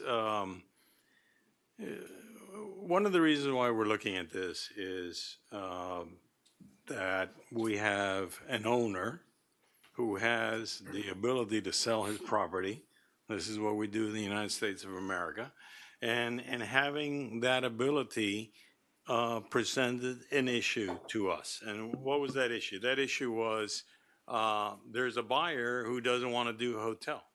Okay, so we had a situation that there was going to be a building built there sooner or later. Okay, so the fact that people could possibly think that forever this site will stay the way that Silver Sands has been for the last number of years is not a reasonable assumption. So the ability of this owner to sell this property to whoever he wants to, and then comes a decision that we had to make here is what's better for the community? Is a hotel better for the community, or is there a benefit to having a small residential unit? Okay, and I think that we would all, in principle, up here say that we are not interested in the density, but here's the situation, it's coming before us. we don't have a choice. And I think that we have made a good choice. We made a good choice to say this is a very limited number of units, and these number of units are going to enhance our village quality of life, and it's also going to provide us with some benefits. And it is a very nice structure and building that is being promised to the community. A couple other things. We had this before us on the 25th of June. We had it on August 27th, and now for a third time. In the meantime, it was their responsibility to take it to the community. I think that they did that. It's impossible to have everything 100% mitigated. It's impossible to make 100% of everyone happy. But this is, I think that we have structured as much of a compromise as possible to try to achieve all these things, which is what we have to do here, that we make these kind of decisions, and that's what we've done here tonight, is come together, looked at what was before us. We didn't have the option of getting a hotel room. We had the option of getting a sophisticated 56-unit building. Do you want to do it, yes or no? And that's kind of the basis of what happened here today. There are some variances that had to be dealt with. I agree with my colleagues. I think that, first of all, we need to take the code on the BFE, just go ahead and change that. So at some point, I will ask the attorney to go ahead and draft that. We just don't need to make that a variance. Okay, I think we all agree that that's for the good of the village and our community. And I agree also with my colleague about the angle, and we need to have a further discussion on that, and that should be coming back, but that's not about tonight. With those things, let's talk about the proffer letter. Okay. You've got to come at it from wherever you can, and there was a methodology that was used. We looked at it in comparison to what another unit did, Oceana, and I think that it's fair. Maybe the formula needs to be improved. That could be something that we can look at and make sure that we were correct in that in those assumptions that were made. But in terms of the assumptions of the 2.5 per thousand, that's been from day one that we have had that. The assumption of the other is also in our code. So those things had to be considered and be part of that conversation. That's my point of view on this, and any other discussion. You know, I guess all right, all correct, all well said.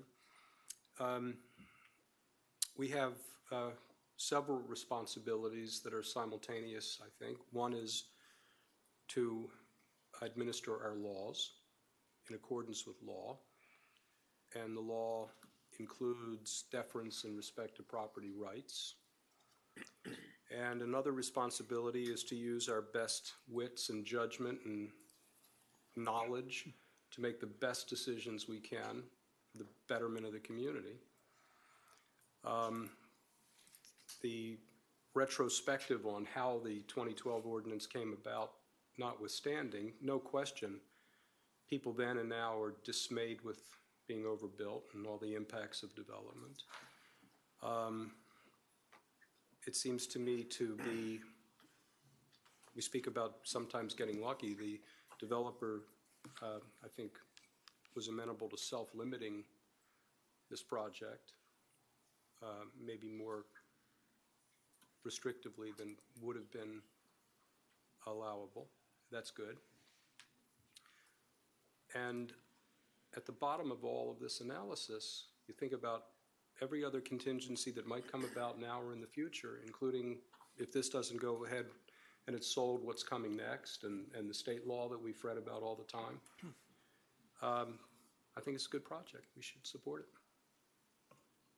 it. Any other comments or questions? Just have a quick question. Yes. Proffer letter on the drainage. It states $1.5 million you're going to dedicate to the storm system. Okay, we've spoken about a pipe that goes from the, that would go from the development all the way down to Crandon, right? 48 inch? Are you going to do that at 1.5? Do you think you can get that built at 1.5 million? Whatever it takes to get that built, we will be building that 48-inch. And I just want to clarify, we're also spending estimated an additional 1.5 million on our property for drainage that is going to be that's additional drainage above and beyond that what we're proffering. But off-site, that's the $1.5 million will be used off-site. Okay, I think that's a fantastic, fantastic approach to this. I just want to make sure that when we're saying 1.5 million, it's going to be an expensive. It's a down payment. We'll take it. And thank you. Can I just say one thing? Yes. My issue on that one variance notwithstanding, I do think this is beautiful. I think it's going to be a great addition to our community. I think everyone has sort of those kind of little bit of a knot in the bottom of your belly to see such a big change. And when it comes as beautiful as it is, it's going to take a little while to get used to, and it's going to feel like it's a big change, because it is. But this spot is going to be redeveloped. I think Frank said it right when he said that we were lucky. I think that the Terra Group and all of this whole entourage here have worked really, really hard. I think also the village manager and village staff have worked very hard with them to make sure that they had access to the community and that the community had access to them, and that we put, this is going to sound not that nice to them, but that we got as much as we could, and that we put it to really good use for both, near, medium, and long-term needs of the village. So I think that I'm going to be very happy to vote yes on this site plan. Madam Clerk, call the roll, please. One last thing. Oh, okay. Well, this will be the smallest project on the beach for a number of residents. Yeah. We talk about this massive project, but if I'm not mistaken, this is probably less than half the size of the next smallest project on the beach for a number of units. I think you're right. And the only difference is the other ones are built. So we talk about really all this mass and volume and density. This is the smallest, least density thing that's happened in Key Biscayne on the beach. And it's the most beautiful project. So I think we're really lucky to have this project. Wow. Agreed. Good point.